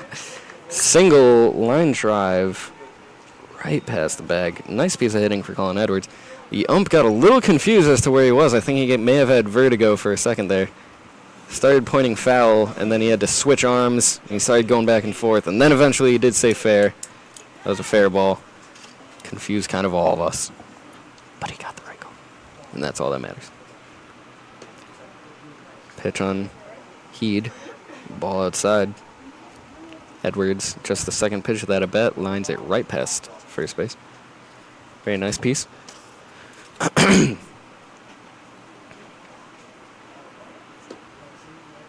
Ball low for 2-0 count. Runner on first, no outs.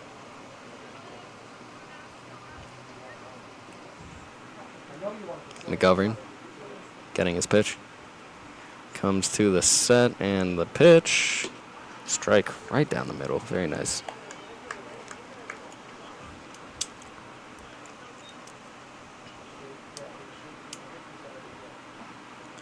At the set, runner on first, he looks over. Comes the set and the pitch. And he swings to the third baseman. Oh, third baseman throws it to second. Second, first, double play. Wow, what a nice play that was. 5-4-3.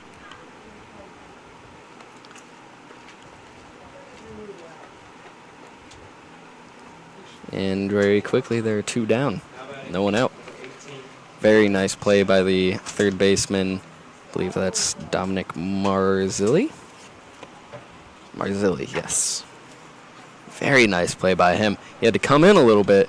Threw kind of behind him. But the first pitch is flown to left field. He's coming in, charging, and he makes the play.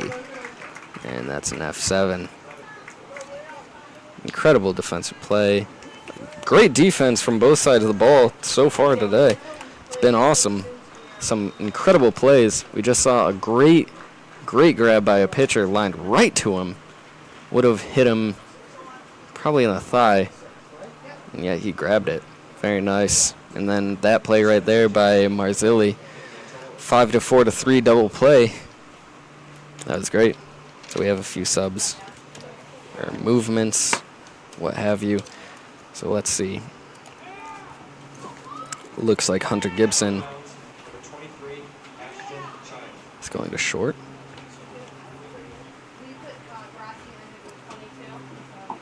Sorry, I just want to make sure I get this right. Number 23 is Ashton Child. Yep, Ashton Child is pitching. Gibson. Gibson, where are you? There you are. Gibson moved to short. Grassy moved to left field. Back to left field. He was already there. He came into pitch, though. And who was in his place? Jack Keefe is moved to second.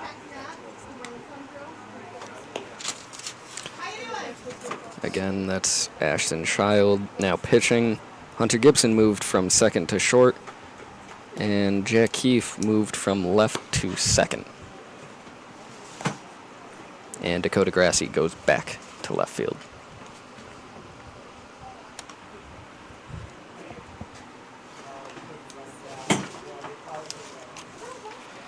So in the bottom of the seventh, or sixth rather, apologies. Bottom of the sixth, due up number 22, Gian Carocci, or Caroccio. Number 5, Roger Morano, and number 17, John DeCarmo. As the pitcher is done warming up, he throws down, the catcher throws down, and it's a pretty good throw.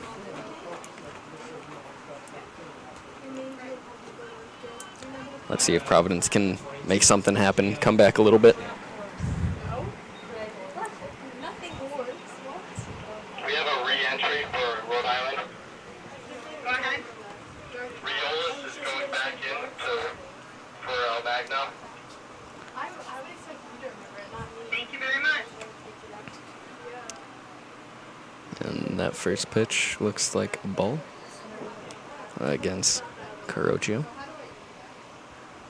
Oop. And that's a swing strike. Good swing, but even better pitch. A little high to get him chasing. 1-1, no outs. In the bottom of the 6th. Oh, swing. Nice swing in the gap. Left to center. It drops in, gets past left fielder, and he takes a big turn, acts like he's going to second. Oh, and the ball gets past the second baseman. He could have made it, but he didn't want to risk it. Smart. And that's a single for Carocchio. Up now is number 5, Roger Morano. Morano so far today has been hit by a pitch and grounded out 4-3. Hoping to get his first hit of the day, maybe even a walk. Anything that helps. And a throw over to first, and the runner is back safely. Standing up.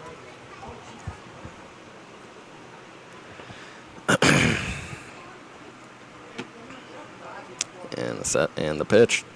High against Morano.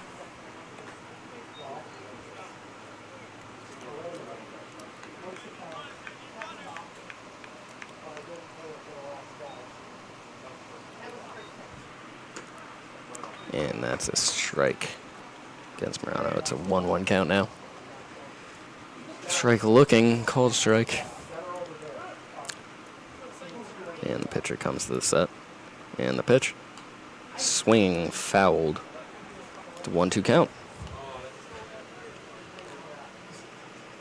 Providence has to make something happen. They're down by 3 runs now, 6-3 against Tri-County, Maine. Comes to the set, and the pitch, just a little high. They're called ball, 2-2. Again, 2-2, no outs, runner on first.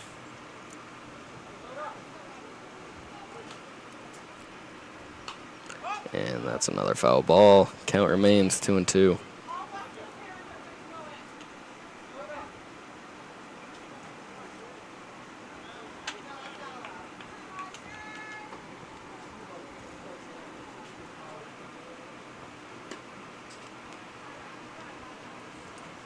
And they checked the swing and said he did not go. Full count against Morano.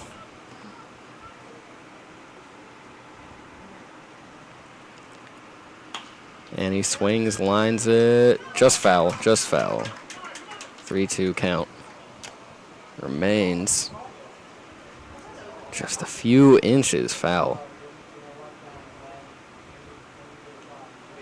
Red Sox fans like myself will not be happy to hear that. They're down to Toronto right now, 8-6 in the bottom of the 9th.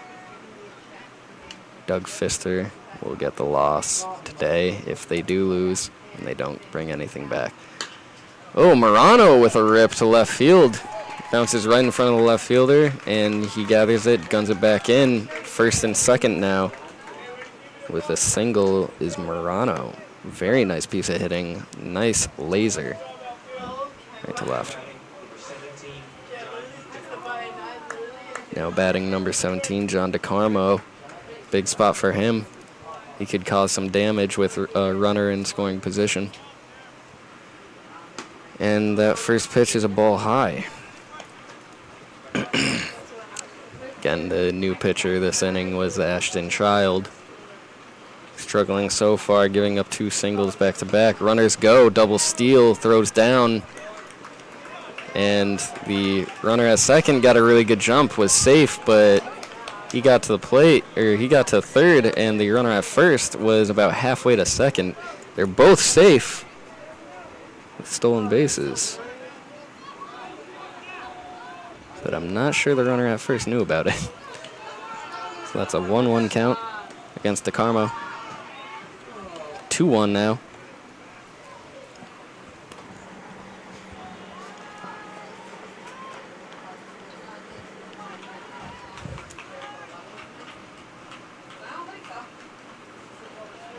Oh, ball in the dirt, and it gets by, and both runners advance. One scores. Oh, throw back to the pitcher at home plate, gets by him, and 2 runs score.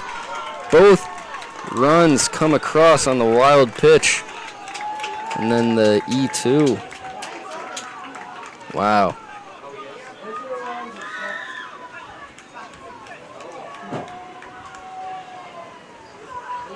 That's unfortunate.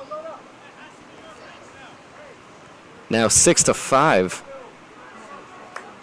Scoreboard says something a little different. Not entirely sure why.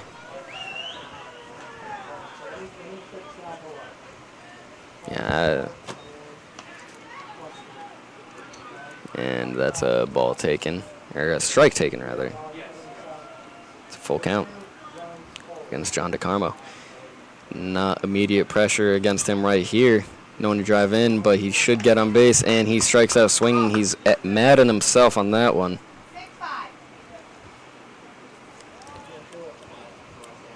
6-5. Okay, having some scoreboard difficulties right now. It says 12-6, but it is in fact 6-5. 6-5. And there's a single to left field. Really well hit for Reels, who came back in. This was his original spot. He was replaced by CJ Almagno. Came back in. And quickly gets the job done with a single. Very nice. Very nice piece of hitting. Runner on first. 1 out.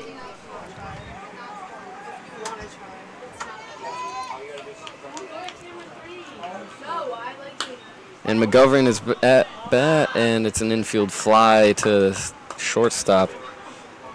It's a F6, and a runner remains on first. 2 outs now.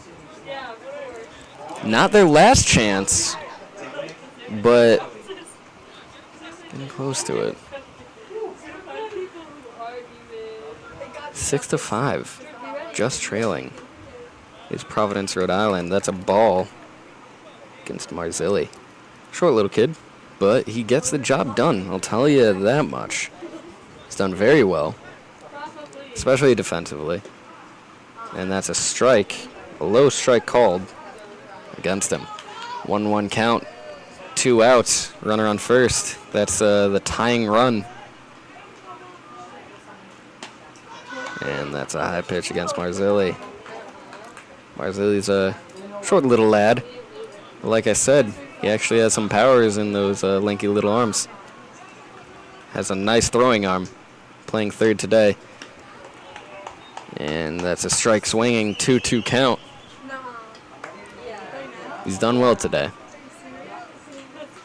Don't judge a book by its cover. Ugh. Strikeout swinging is Marzilli.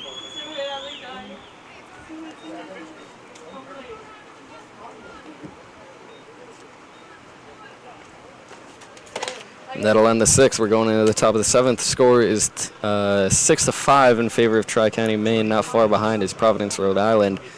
Go too quick, because I can't do this. We got 62 viewers. Oh, awesome. Welcome. I can't handle it. Just keep it there. Welcome, everyone, to the stream. Happy you could tune in. We've had some slight camera difficulties today. Lagging behind a little bit, a little glitchy. Trying to smooth those out. I think we've done a solid job today. But hopefully it gets better. Thank you for tuning in. This is McGovern back on the hill.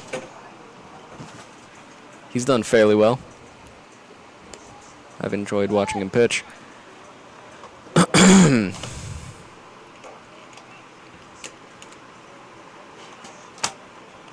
Although I have a very poor maintained and hard to read book, it's accurate nonetheless. And thank God we have a scoreboard as well. So you're not relying fully on me. Right now, going in the top of the 7th, it's 6-5. Close game, nail biter. Tri-County, Maine is out ahead with 6, being closely followed by North Providence, Rhode Island at 5. They just put 2 up on the board in the bottom of the 6th. In fact, they've scored the past 3 innings to start to come back. Tri-County scored 5 in the first 2 innings, 4, then 1 first and second. took a little vacay in the 3rd and 4th inning, scored 1 in the 5th, none in the 6th, and then we'll see what they can do here in the 7th to get some insurance runs. However, past 3 innings have been very, very hot for Rhode Island. 4th inning, 2 runs. 5th, 1 run. 6th, 2 runs. This late game streak of scoring will definitely help them. A lot of success lately. They've got to be feeling good at the plate. I can only assume in the bottom half of this inning they're going to be coming out guns blazing. They're going to be trying their very hardest, and I would be surprised to not see at least 1 run come across at this point. They've been hitting extremely well right where they need to, where no one is. Up first is number 24, Jack Keefe. He looks at a pitch right down the middle by McGovern. What was Child's pitch count that inning? 0-1. 24. Thank you. And he rips one up the middle. That's a line drive that gets down. And, center fielder throws it to first for whatever reason. And it gets by over the first baseman, out of play. So that's a line drive single into the outfield. And then an E8 for him to advance to second. I mean, Keefe didn't look extremely slow. He looked fast enough. But for whatever reason, the center fielder was just so motivated to try and gun him out. First pitch to Merrill is high for ball 1. That one could come back to haunt them. Should he score, that's a 2-run game, which just makes it look a lot harder. Pitch to Merrill, that's a called strike, 1-1.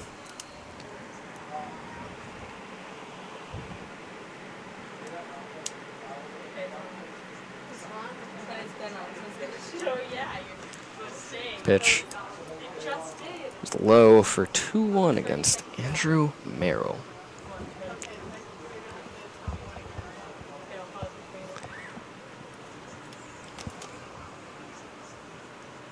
Matt, will you come up and do the book so I can get the next game ready? And that's a ball low. It's a 3-1 count against Merrill.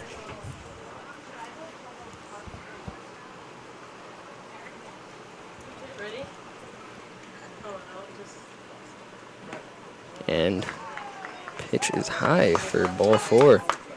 Runners on first and second with no outs.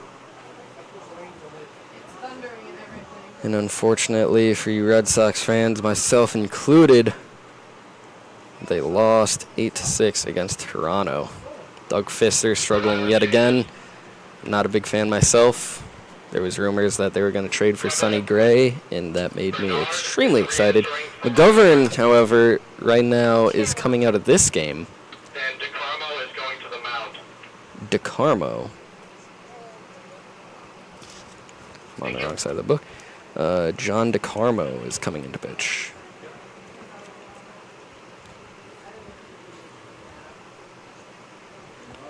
Here in the top of the 7th. DeCarmo is the center fielder. He's practically entirely responsible for the runner on second. He's a tall guy. He has some good speed on him, just judging by just judging by his warm-up pitches.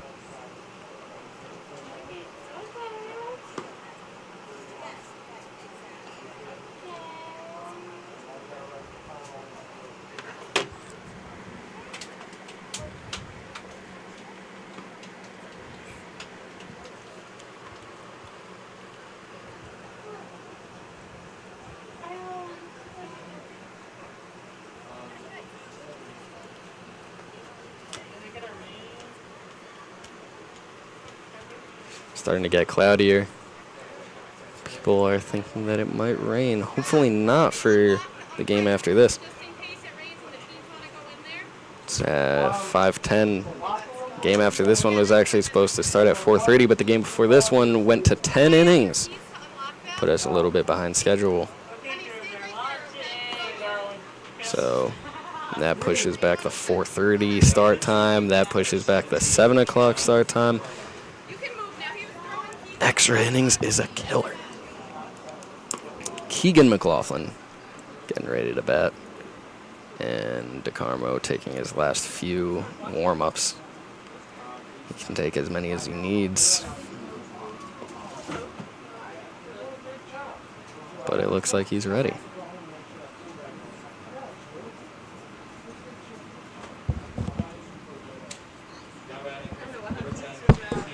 People are hearing a little bit of thunder. No lightning, not even a sign of rain yet. But there is thunder. Curious. Pitcher comes to the set.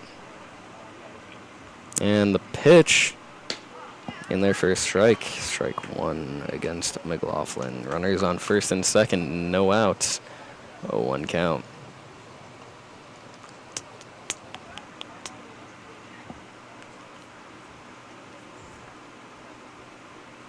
And the pitch. Oh, pass ball. Wild pitch in the dirt. It's a ball, and the runners advance.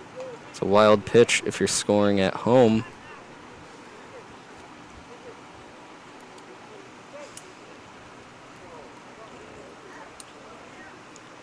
Runners now on second and third. No outs, 1-1 count against McLaughlin.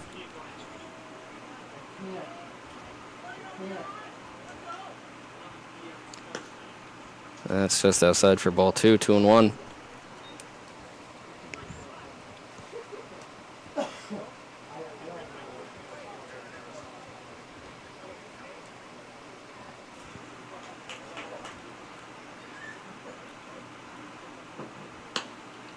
And that's outside for ball three, 3-1 against McLaughlin. We'll be careful on this next one.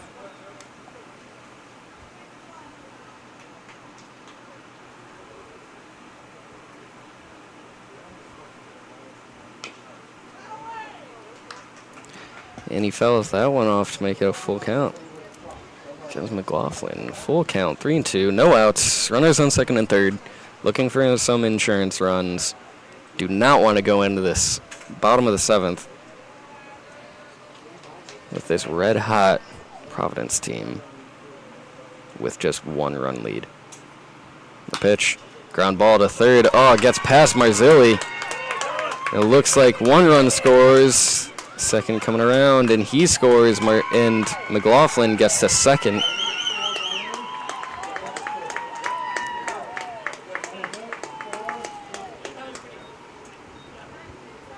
McLaughlin with a stand-up double. Very timely hitting. 2 RBIs. Very nice, very nice. 8-5 now. Tri-County over Rhode Island. Tri-County has remained in the lead the entire time. However, Rhode Island battling back. And that's a strike called against Grassy. 0-1.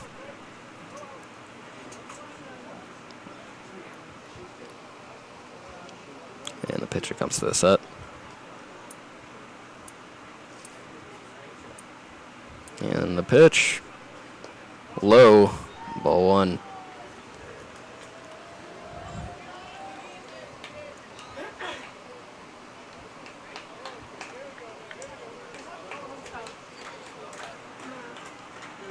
Pitcher comes to the set. 0-1 against Grassy. Or 1-1 rather. And the pitch, and that's low as well. 2-1 against Grassy.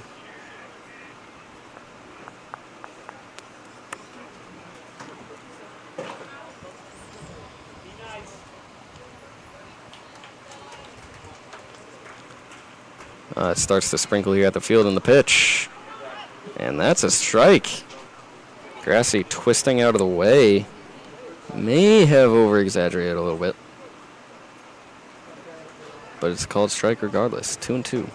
No outs. Runners on, just a runner on second rather. And that's a ball high. It's a full count again against Grassy.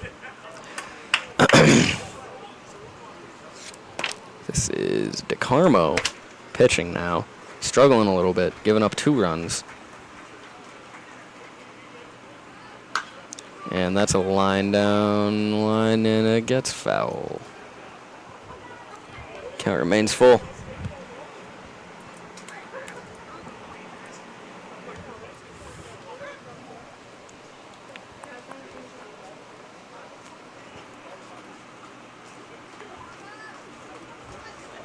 Comes this and the pitch. And that's a ball outside. And the runner is taking third, and he gets in there safely. That's a stolen base.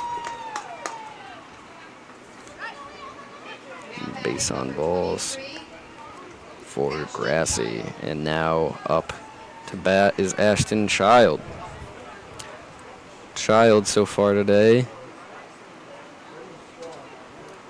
1 for 2 with a walk and a single. And a run scored. No outs, runner on first and third. Runner on first going, takes the pitch, called strike, no throw. So the runner on first will advance to second.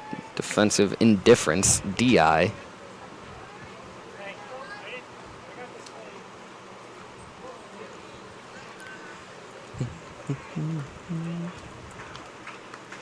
Pitcher comes to set. And the pitch. And he fouls it off. Makes the count 0-2.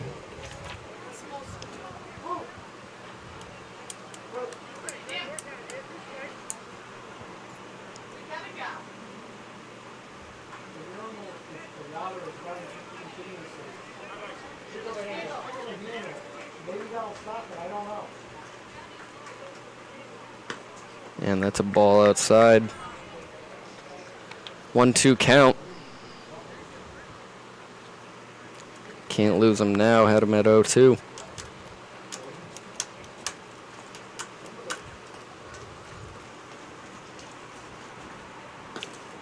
And that's a ball so inside it was behind the batter.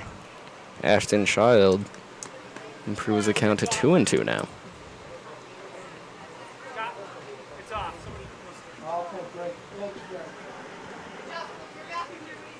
And the set and the pitch. Fouled back, out of play, and he stays alive. 2-2.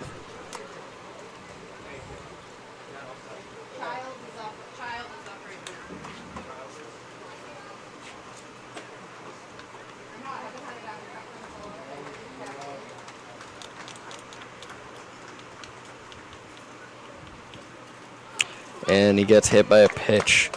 Started him off 0-2. And he gets on. Runner on second, not aware that there's a runner ahead of him, and he starts to run towards third for whatever reason. Not entirely sure what just happened, but he's back at second, safe. Bases are loaded with no outs. They've already gotten 2 runs today. Not today, this inning rather. And that's a ball high against Hunter Gibson. Gibson today 1 for 3 with a single, a strikeout, and a 6-3 ground out. Pitcher comes to set, and the pitch. And that catches the lower inside corner. Throw to third to check him.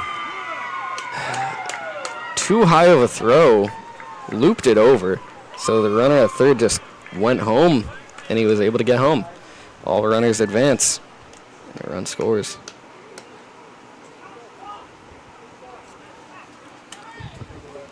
And that is now a 1-1 count against Hunter Gibson. 9-5 now. Tri-County Maine in the lead. They've scored 3 this inning to improve their lead. And that's a strike called on the lower outside part of the plate. Again, Hunter Gibson 1 for 3 with a single, strikeout, and a ground out. In that order. Pitcher steps off, gathers his thoughts and himself. 1-2 count on Hunter. Hunter Gibson. He comes to the set. And the pitch, and he skies it to right field. That's going to be trouble, and it drops in. That's a single. A run scores, and a runner advances to third. It's an RBI for Hunter Gibson. RBI single.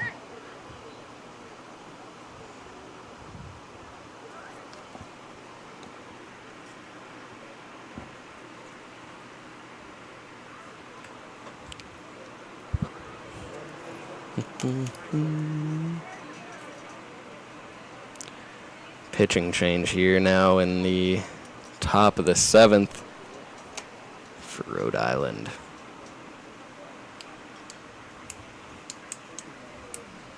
Aspinall is going to the mound. Thank you. And if I heard that correctly, looks like Aspinall will be pitching now. That's Mike Aspinall pitching now for Rhode Island. Just before that was a former center fielder, rather. John DeCarmo. He struggled, unfortunately, in no innings pitched, actually. Didn't record an out. Gave up 4 runs on 3 hits, 2 walks, and a hit by pitch. 6 batters faced, unfortunately, no outs recorded.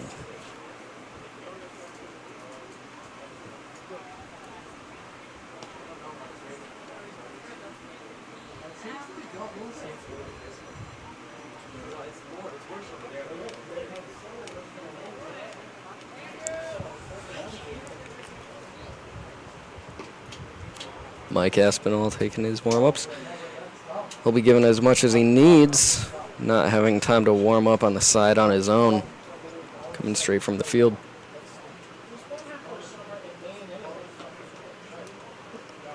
We've been talking a lot about how great Babe Ruth is. I know I certainly miss it. Great times playing against all my buddies. And they end up going, they go places, let me tell you. In Westfield alone, we have people that currently play at Babson, Louisville. That's Ryan Summers in Louisville. Great guy. Very close with him. Ran track with him in high school. Bryant University, Merrimack, University of Hartford, Gettysburg, Catholic U.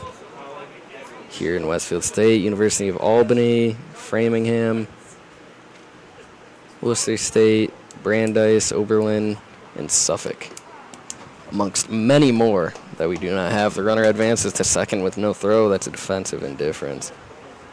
Runners on second and third with no outs. 0-1 count against Colin Edwards.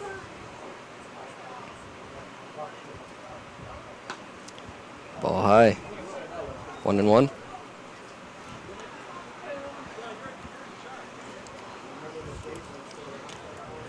Yep, Babe Ruth was certainly fun for me. It was a great time. Swing and a miss brings the count to 1-2 for Colin Edwards. I definitely do miss it, and I definitely didn't appreciate it enough when I played.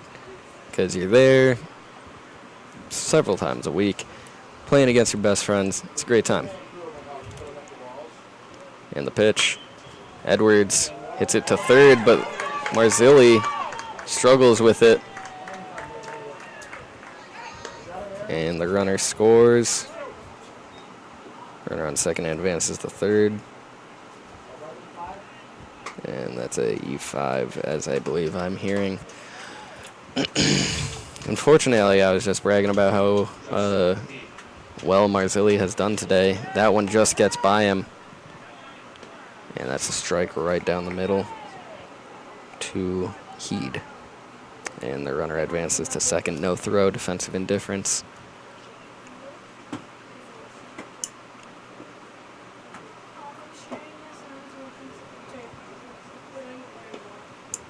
And that's a ball outside. Heed has been in for I believe, one at bat in which he grounded into a double play.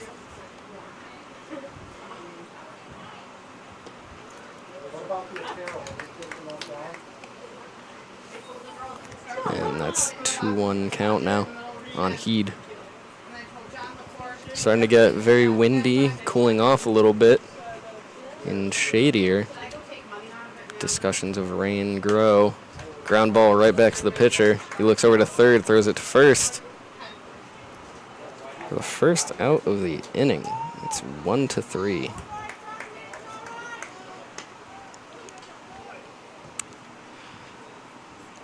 Runners still on second and third. Now 1 out. The first 5 guys in this inning have all scored. And then the next 2 currently on third and second. And that is the first out of the inning. Jordan Smith taking a ball. Jordan Smith is 1 for 3 with a single and a stolen base in the first. Fielder's choice in the stolen base in the second. A K in the fourth. And he takes a strike. And a fly out in the sixth. That's a 1-1 count now on Jordan Smith. He's definitely shown off his speed today. 2 stolen bases. Looks very fast. Reminds me of me. And that's a foul ball. That's a 1-2 count now on Jordan Smith. Aspinall hoping to get out of this inning as quickly as possible.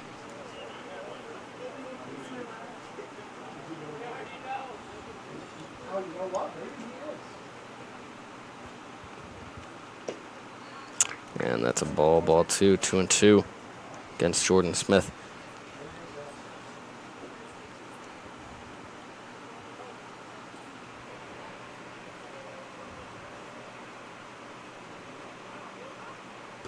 And that one almost hits him. He ducks out of the way. That's ball 3, 3-2, full count.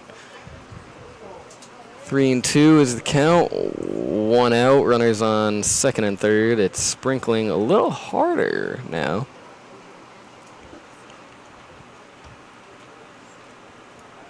And the pitch. And he swings but fouls it off. He's staying alive. Remains a full count.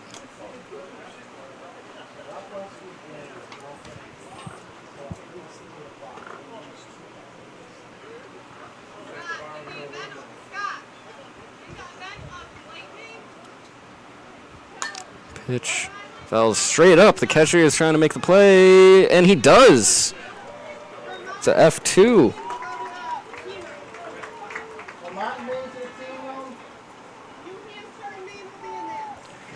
If you're on a standard book, you'll have to make another column for this next batter, Jack Keefe. This is his second at-bat of the inning. Now batting number 24, Jack Keefe. Now 2 outs. Taking a lot to get here. 5 runs, in fact. And first pitch, 2 inside for a ball. 1-0, 2 outs, runners on second and third. At the beginning of this inning, I said that the Tri-County Maine team may want to get a couple for insurance, and they did that and more, scoring 5. Now, the 6-run lead. Biggest lead they've had of the night. Previous was 5, which they got the first 2 innings. That one was fouled off for a 1-1 count, 2 outs. And that one's fouled off as well, 1-2. Aspinall being effective, getting the only 2 outs of this inning, giving up none. And it's starting to rain a little harder right now.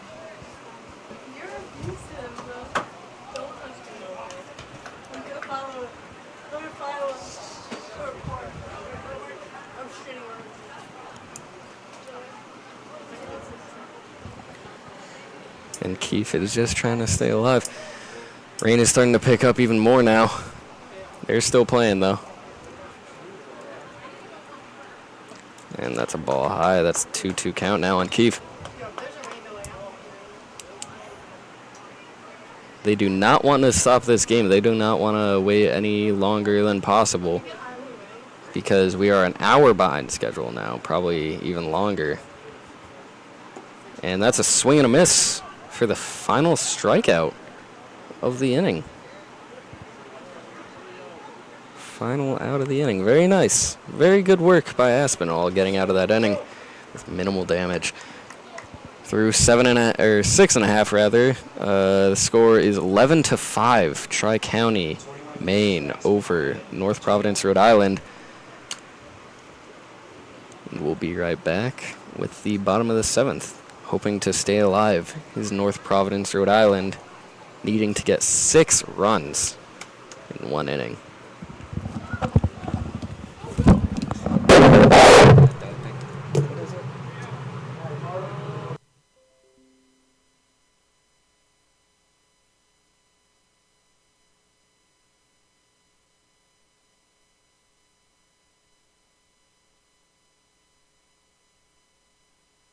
Here, the rain, you guys all right?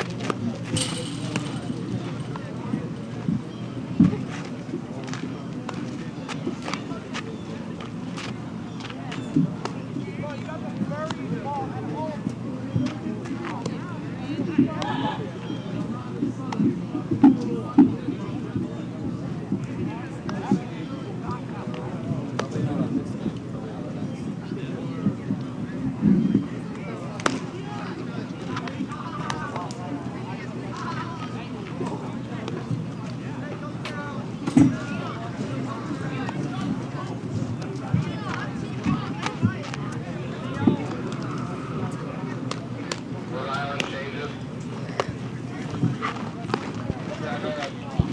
I've got Dwyer re-entering, leading off, and Rotella re-entering, batting second.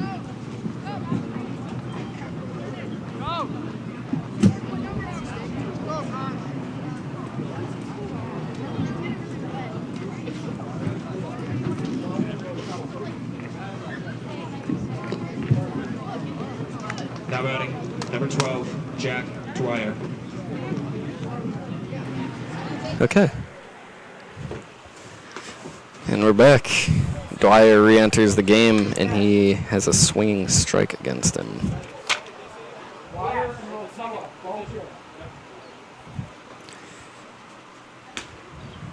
And strike 2 very quickly.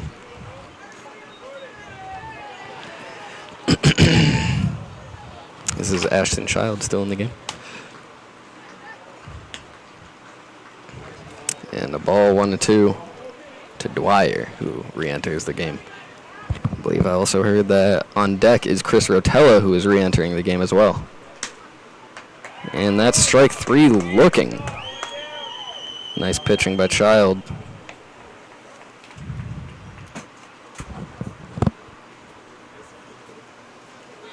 Now batting, number 14, Chris Rotella.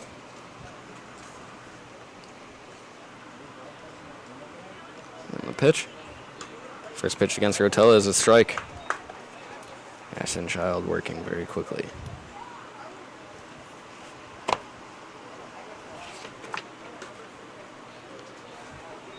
And that's ball 1-1.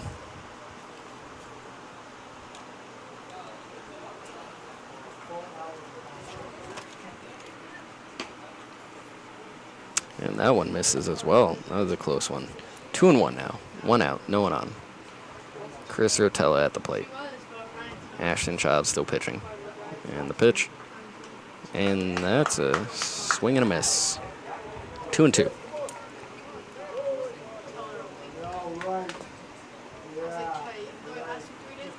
And the pitch. Outside. Full count. Trying to stay alive is North Providence, Rhode Island. But Ashton Child being very effective. And he fouls that one off to stay alive.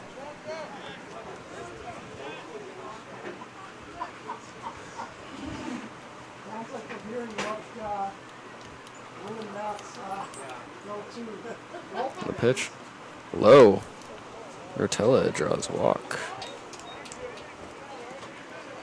That's what they need. They need as many runners on as they can get right now. Big deficit to come over. 11-5, 6-run deficit in the bottom of the 7th. Now up is Giuseppe Lisi. Swing and a miss on the first pitch. Lisi is 0 for 2 today with a ground out and a strikeout. Didn't get that first at bat until the 4th inning. And that is a ball. Starting pitcher initially for Tri-County was very effective, perfect through 3 1/3, then gave up 2 runs. And that's a called strike. 1-2 on Giuseppe. Hoping to get a double play here to end the game. Giuseppe's going to try very hard not to do that. Pitch, oh, very, very low strike called on him. Not going to lie, I would probably be a little mad if I was Giuseppe there.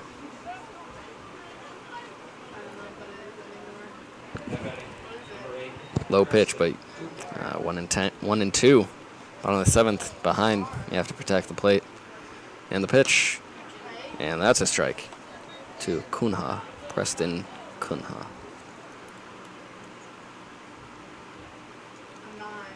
And swing, drive down the right field line, and that's foul and out of play. Quickly. 0-2. 2 outs, 1 runner on.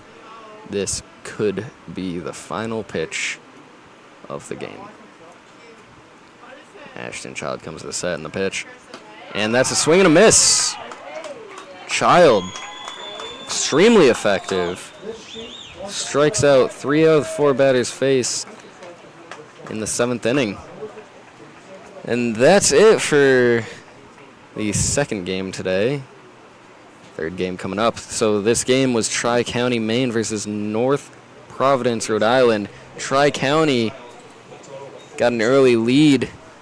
First 2 innings scoring 5-0, and then in the 4th, 5th, and 6th, North Providence starts to come back, scoring 5 of their own, giving Tri-County just a 1-run lead, 6-5. But in the top of the 7th, Tri-County pulls away, scoring 5 at the top of the 7th to win it, 11-5. Good game to both teams, and thank you for watching. Stick around for our next game. Should be about a half hour before the broadcast resumes, and we'll be getting going, provided there's no rain delay. Thanks for listening.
Hey,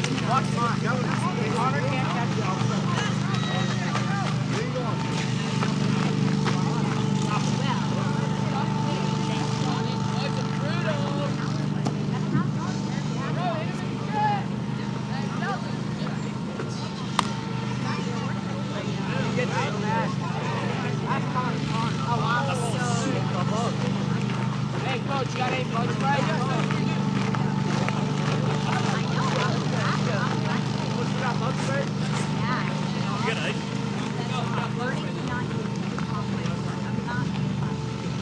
Stick shit.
It's got the good stuff too. Might turn into something.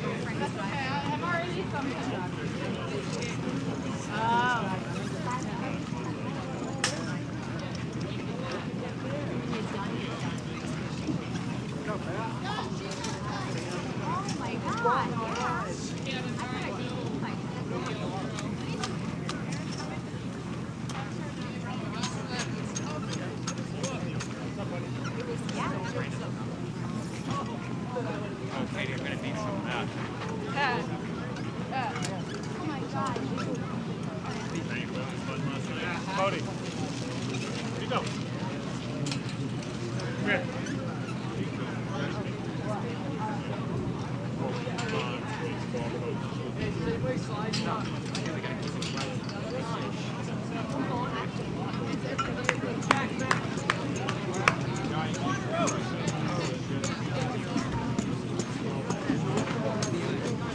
Hey.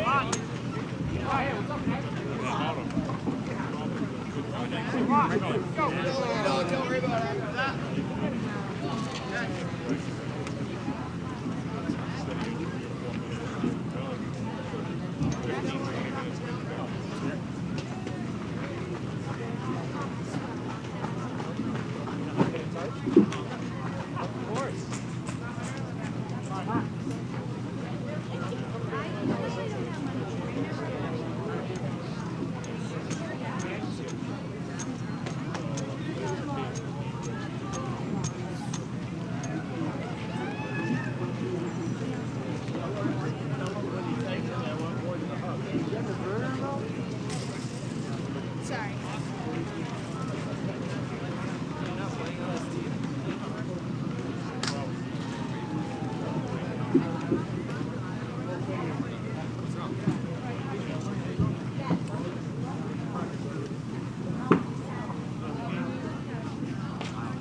Usually 10 minutes warm-up.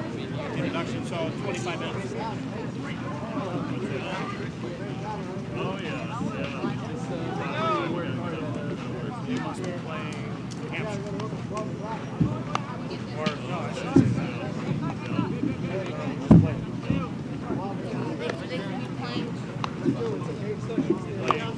Maine.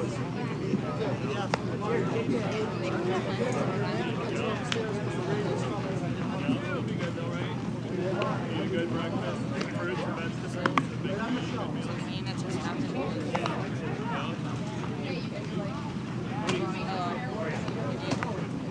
Good job. I went home and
some rain though, I think. Yeah. Because it was raining down when I took a right on Franklin Street. It was raining there, and you could tell it was. If you kept going straight, it was poor.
Sections of our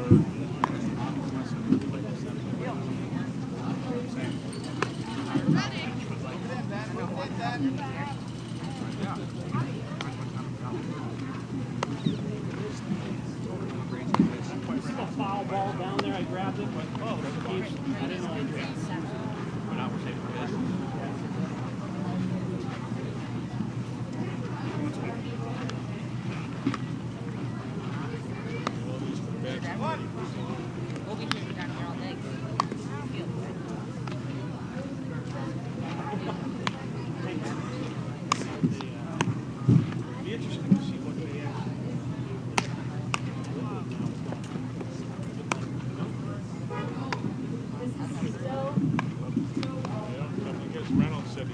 store our town, so he's thinking they're gonna get somewhere around September 1st.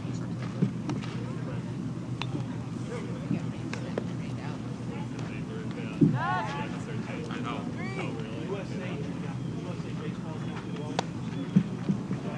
Yeah.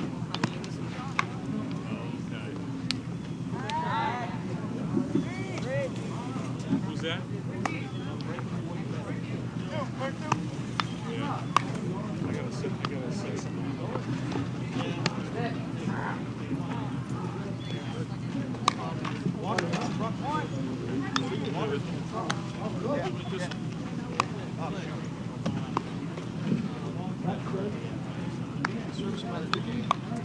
Alright, we'll do that. Get that done. I'll wait on the office.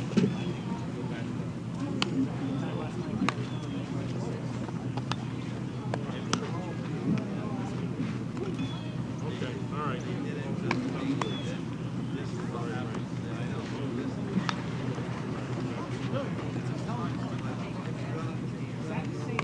Everything okay, Rick?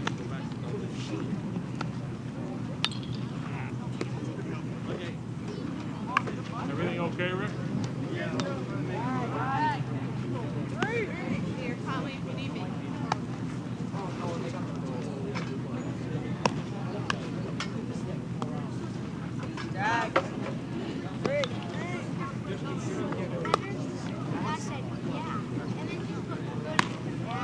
Cover your base, one, cover your base.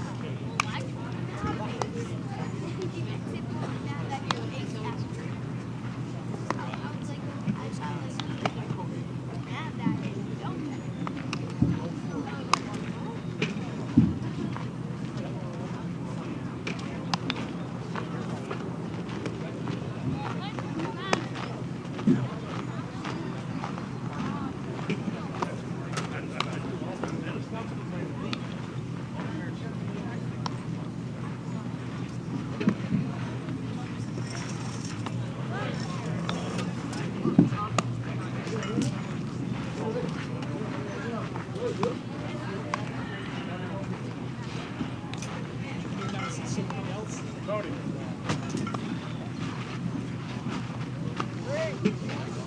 Take some money so you can eat. Hey Ricky, how are ya? Glad you're here, Rick.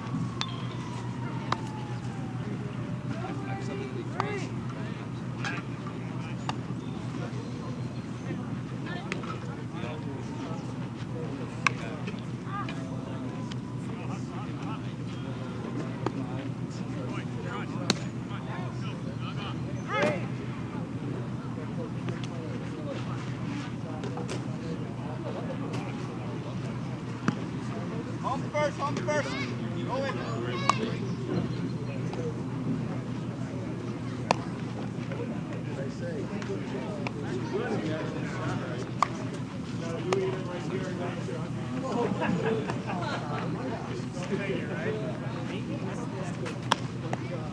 We were thinking about doing this.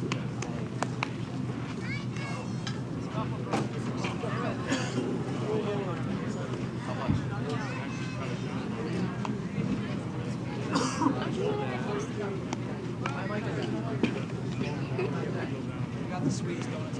It's there tomorrow. Hey Rick.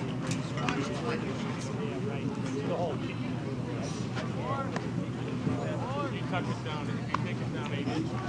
That's true. I'm not like grandma.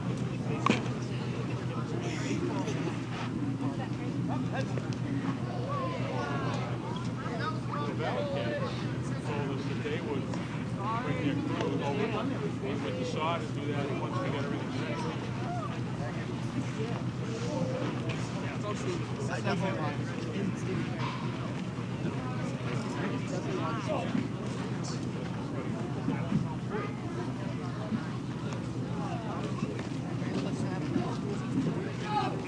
It would take him all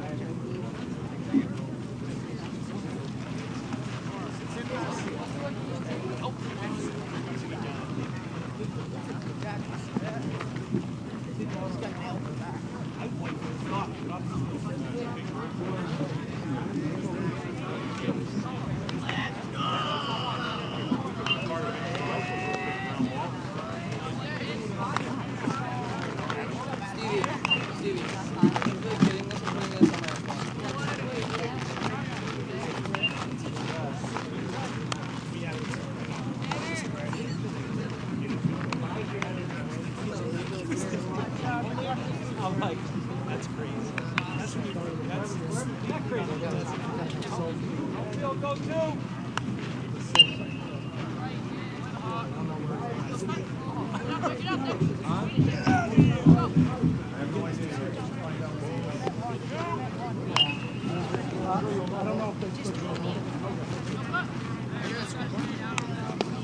so how about let's knock it? Hey, good job, ready. Oh, hey, block your ears. Tonight's the last game, baseball. He's a struggling teenager. Listen, I should give his money right to his parents. Go to the bank. He's probably better than his father. I'm hoping this Saturday or Sunday we're going to do something. Outfield go 2 again. It's the stupidest thing. It's the stupidest thing. We should be paying umpires as the game starts. Every single game. I've been saying it for 3 years. You credit to every manager, and you're responsible to bring $30 to every game. If you don't have it, find it in your stands. I said it to Ken the last 3 years. He won't listen.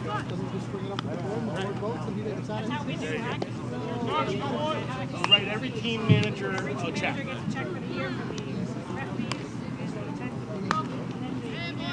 You would have an easier time getting these kids there to umpire if you're getting their cash on the spot. Before the game, before the pitches, the first pitch is thrown. No. It's the worst part of it. Because I get 3, 4, 5 texts a day. Hey, when's payday? I have no control over it.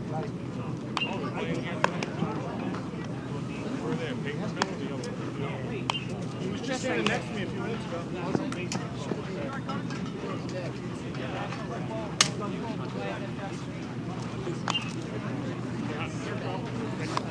Come on, Drew said he could bring me tomorrow.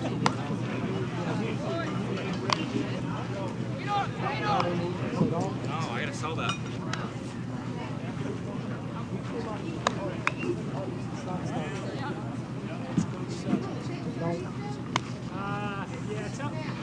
Tell me it down. We're gonna hit it a little bit. Let's go today. That's good.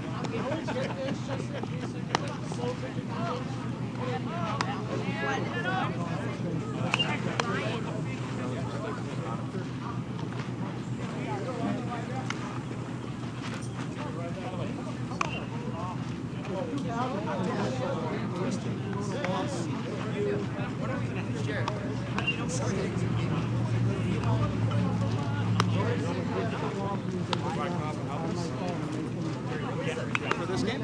Sure.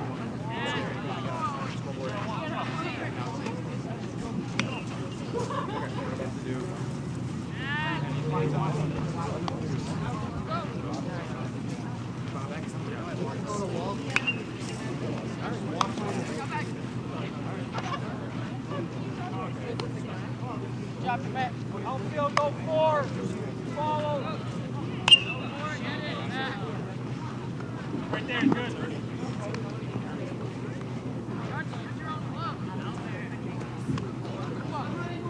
Fix it right now. Let's go.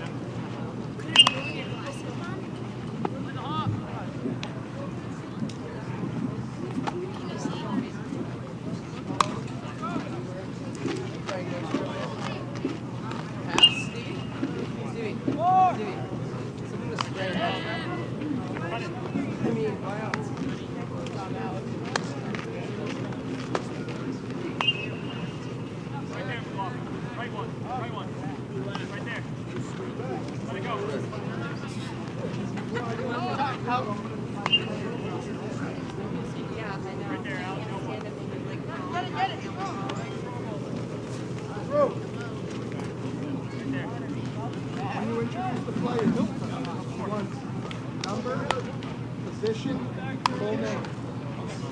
Batting first, the shortstop, number 8.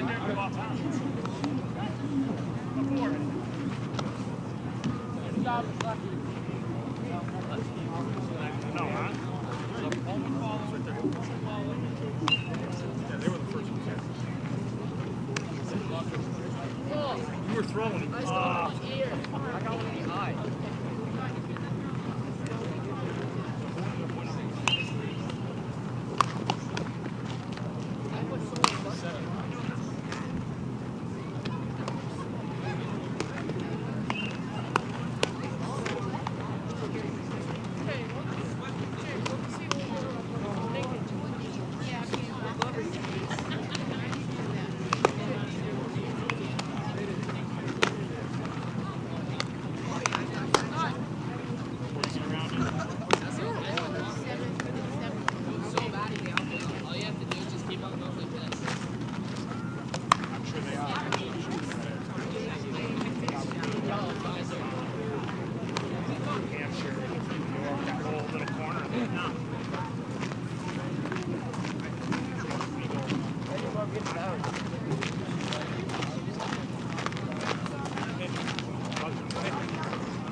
There you go.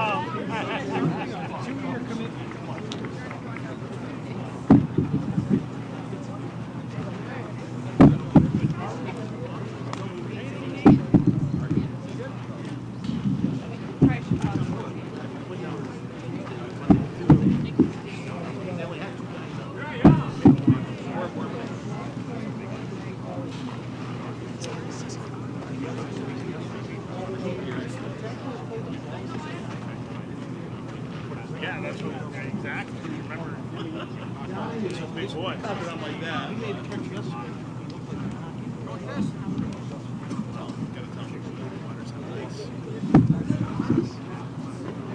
Yeah, oh yeah. I mean, he was a big boy.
Wow.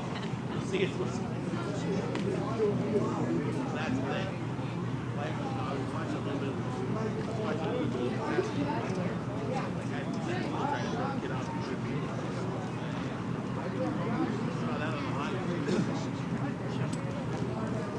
After he called me.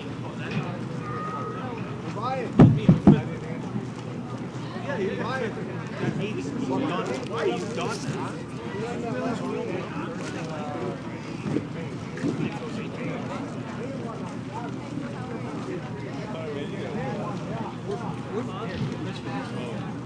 Thought I heard, man. Hey, you know, let's get that track. Yeah, okay.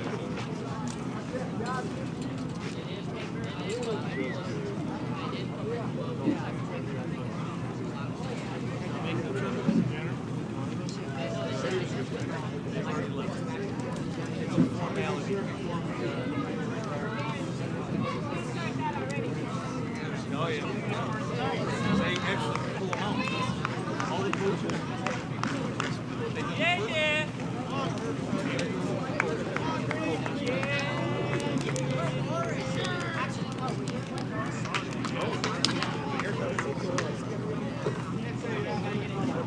Good evening, ladies and gentlemen, and welcome to the third game of the Babe Ruth 13-year-old New England Regional Tournament. Tonight's game is between Greater Keene of New Hampshire and a suburban team from Vermont. For your lineups for the visiting team from Greater Keene, first the reserves. Number 14, Hayden Haddock. Number 88, Jack McLaughlin. Number 66, Austin Morris. Now for your starting lineup. In center field, number 9, Tucker Brown.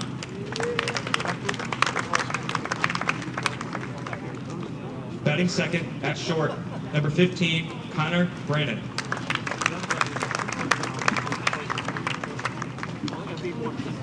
Batting third, the pitcher, number 19, Zachary Morris.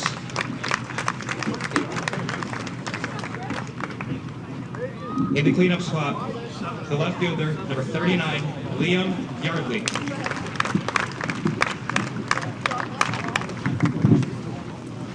Batting 6th, the catcher, number 24, Kevin Putnam.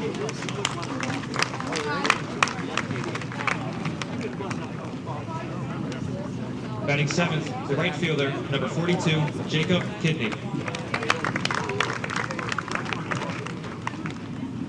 Batting 8th, the third baseman, number 8, Liam Conley.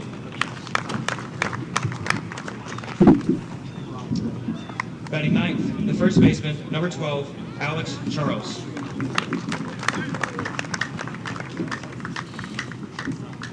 And batting 10th, the second baseman, number 6, Jared Schmidt.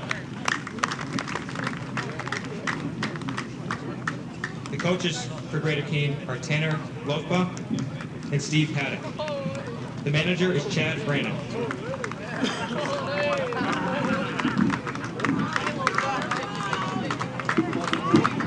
And now for your home team from Vermont.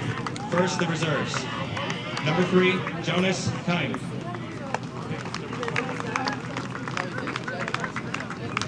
Number 9, Barrett Barros. Number 21, Cameron Sprague. And now for your starting lineup. Leading off, the third baseman, number 2, Neil Guy. Batting second, the second baseman, number 6, Ben Knapp.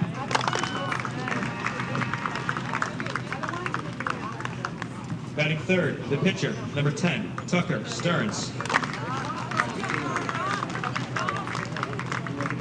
In the cleanup spot, the catcher, number 7, Bryce Carey.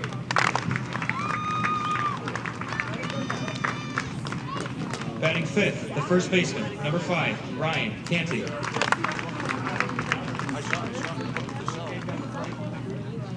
Batting sixth, the extra player, number 8, Carter Monks.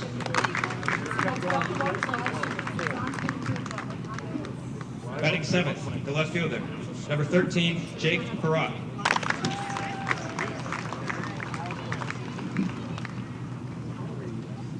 Batting eighth, the center fielder, number 15, Leon Roberts.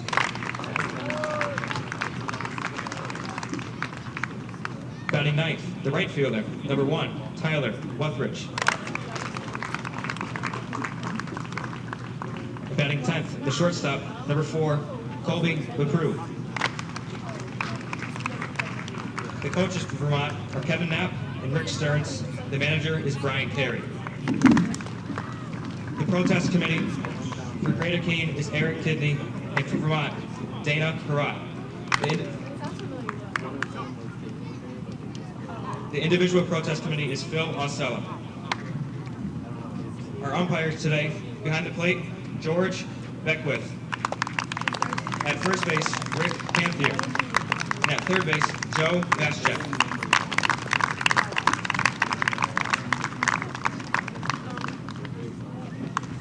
Ladies and gentlemen, please rise for the playing of the national anthem.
1, 2, 3, come on!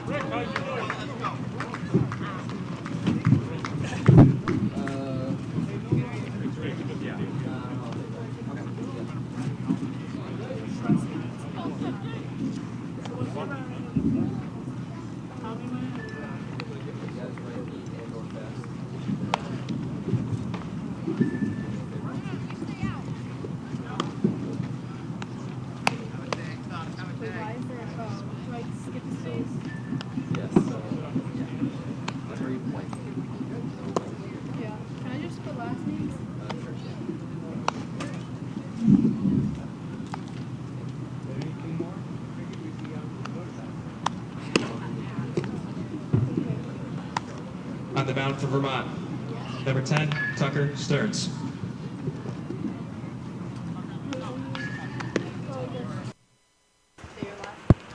Okay. Welcome, everyone, to Billy Bullens Field in Westfield, Massachusetts. It's a cloudy day, and today, who are we facing? A little late to get the lineups today. We're facing Greater Keene versus, I'm not entirely sure. Versus Vermont, is what I am being told.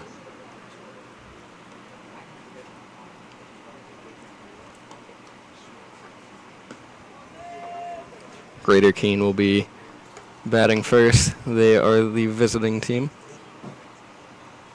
A little bit of a slow start to this one. The second game today went into extra innings, went into the 10th inning, actually, and pushed every other game back. We just about a half an hour ago got finished with the previous game that went the standard 7, but it was a long one. This game originally scheduled for 4:30 and just getting started. First up right now is Tucker Brown, number 9, and he takes the ball.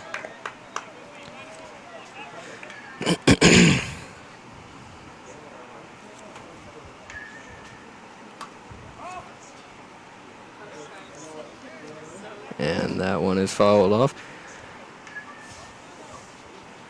Sorry, I'm not talking for the moment. I'm just copying down both lineups. Like I said, we had a late start. Want to get everything right.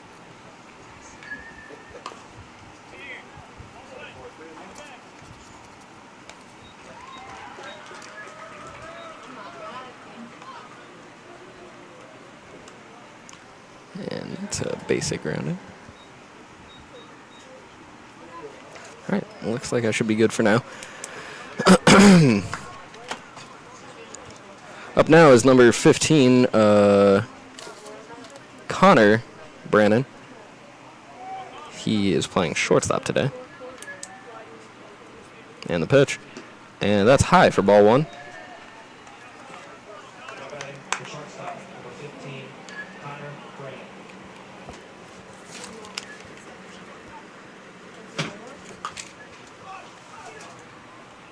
And that's fouled and out of play.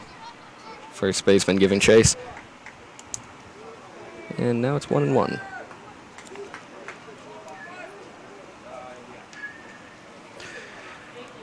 One out, no one on.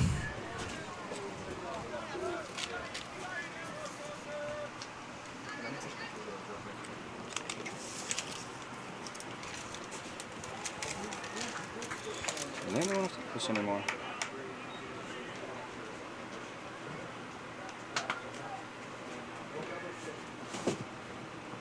Sir. And that's called strike on the outside part of the plate. 1-2 against Connor Brannon. Or 2-2 rather. Sorry about that. Pitch.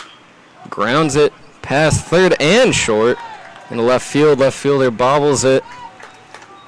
And he's on with a single. Nice hit by Connor Brannon.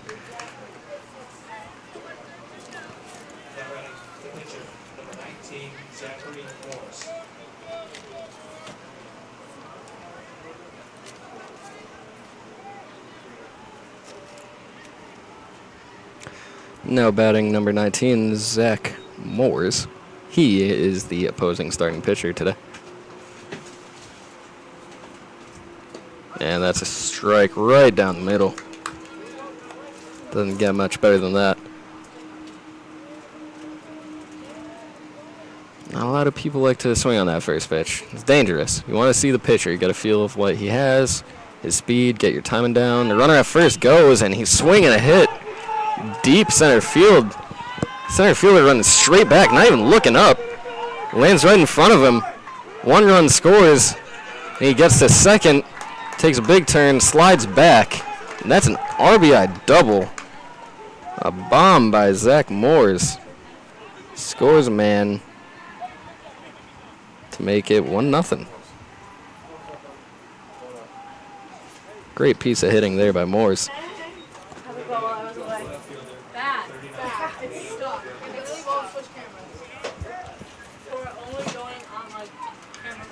Now batting number 39, Liam Yardley.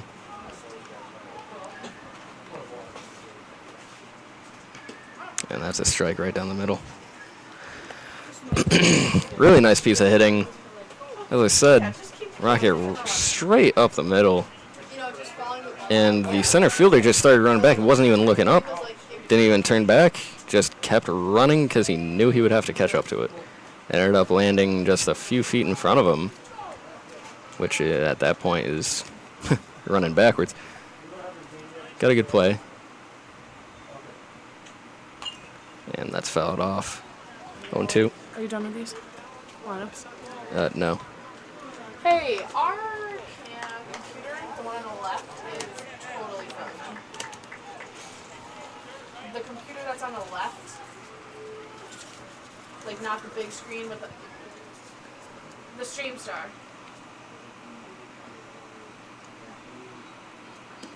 And that's just a little high for a ball. Ball 1, I hope.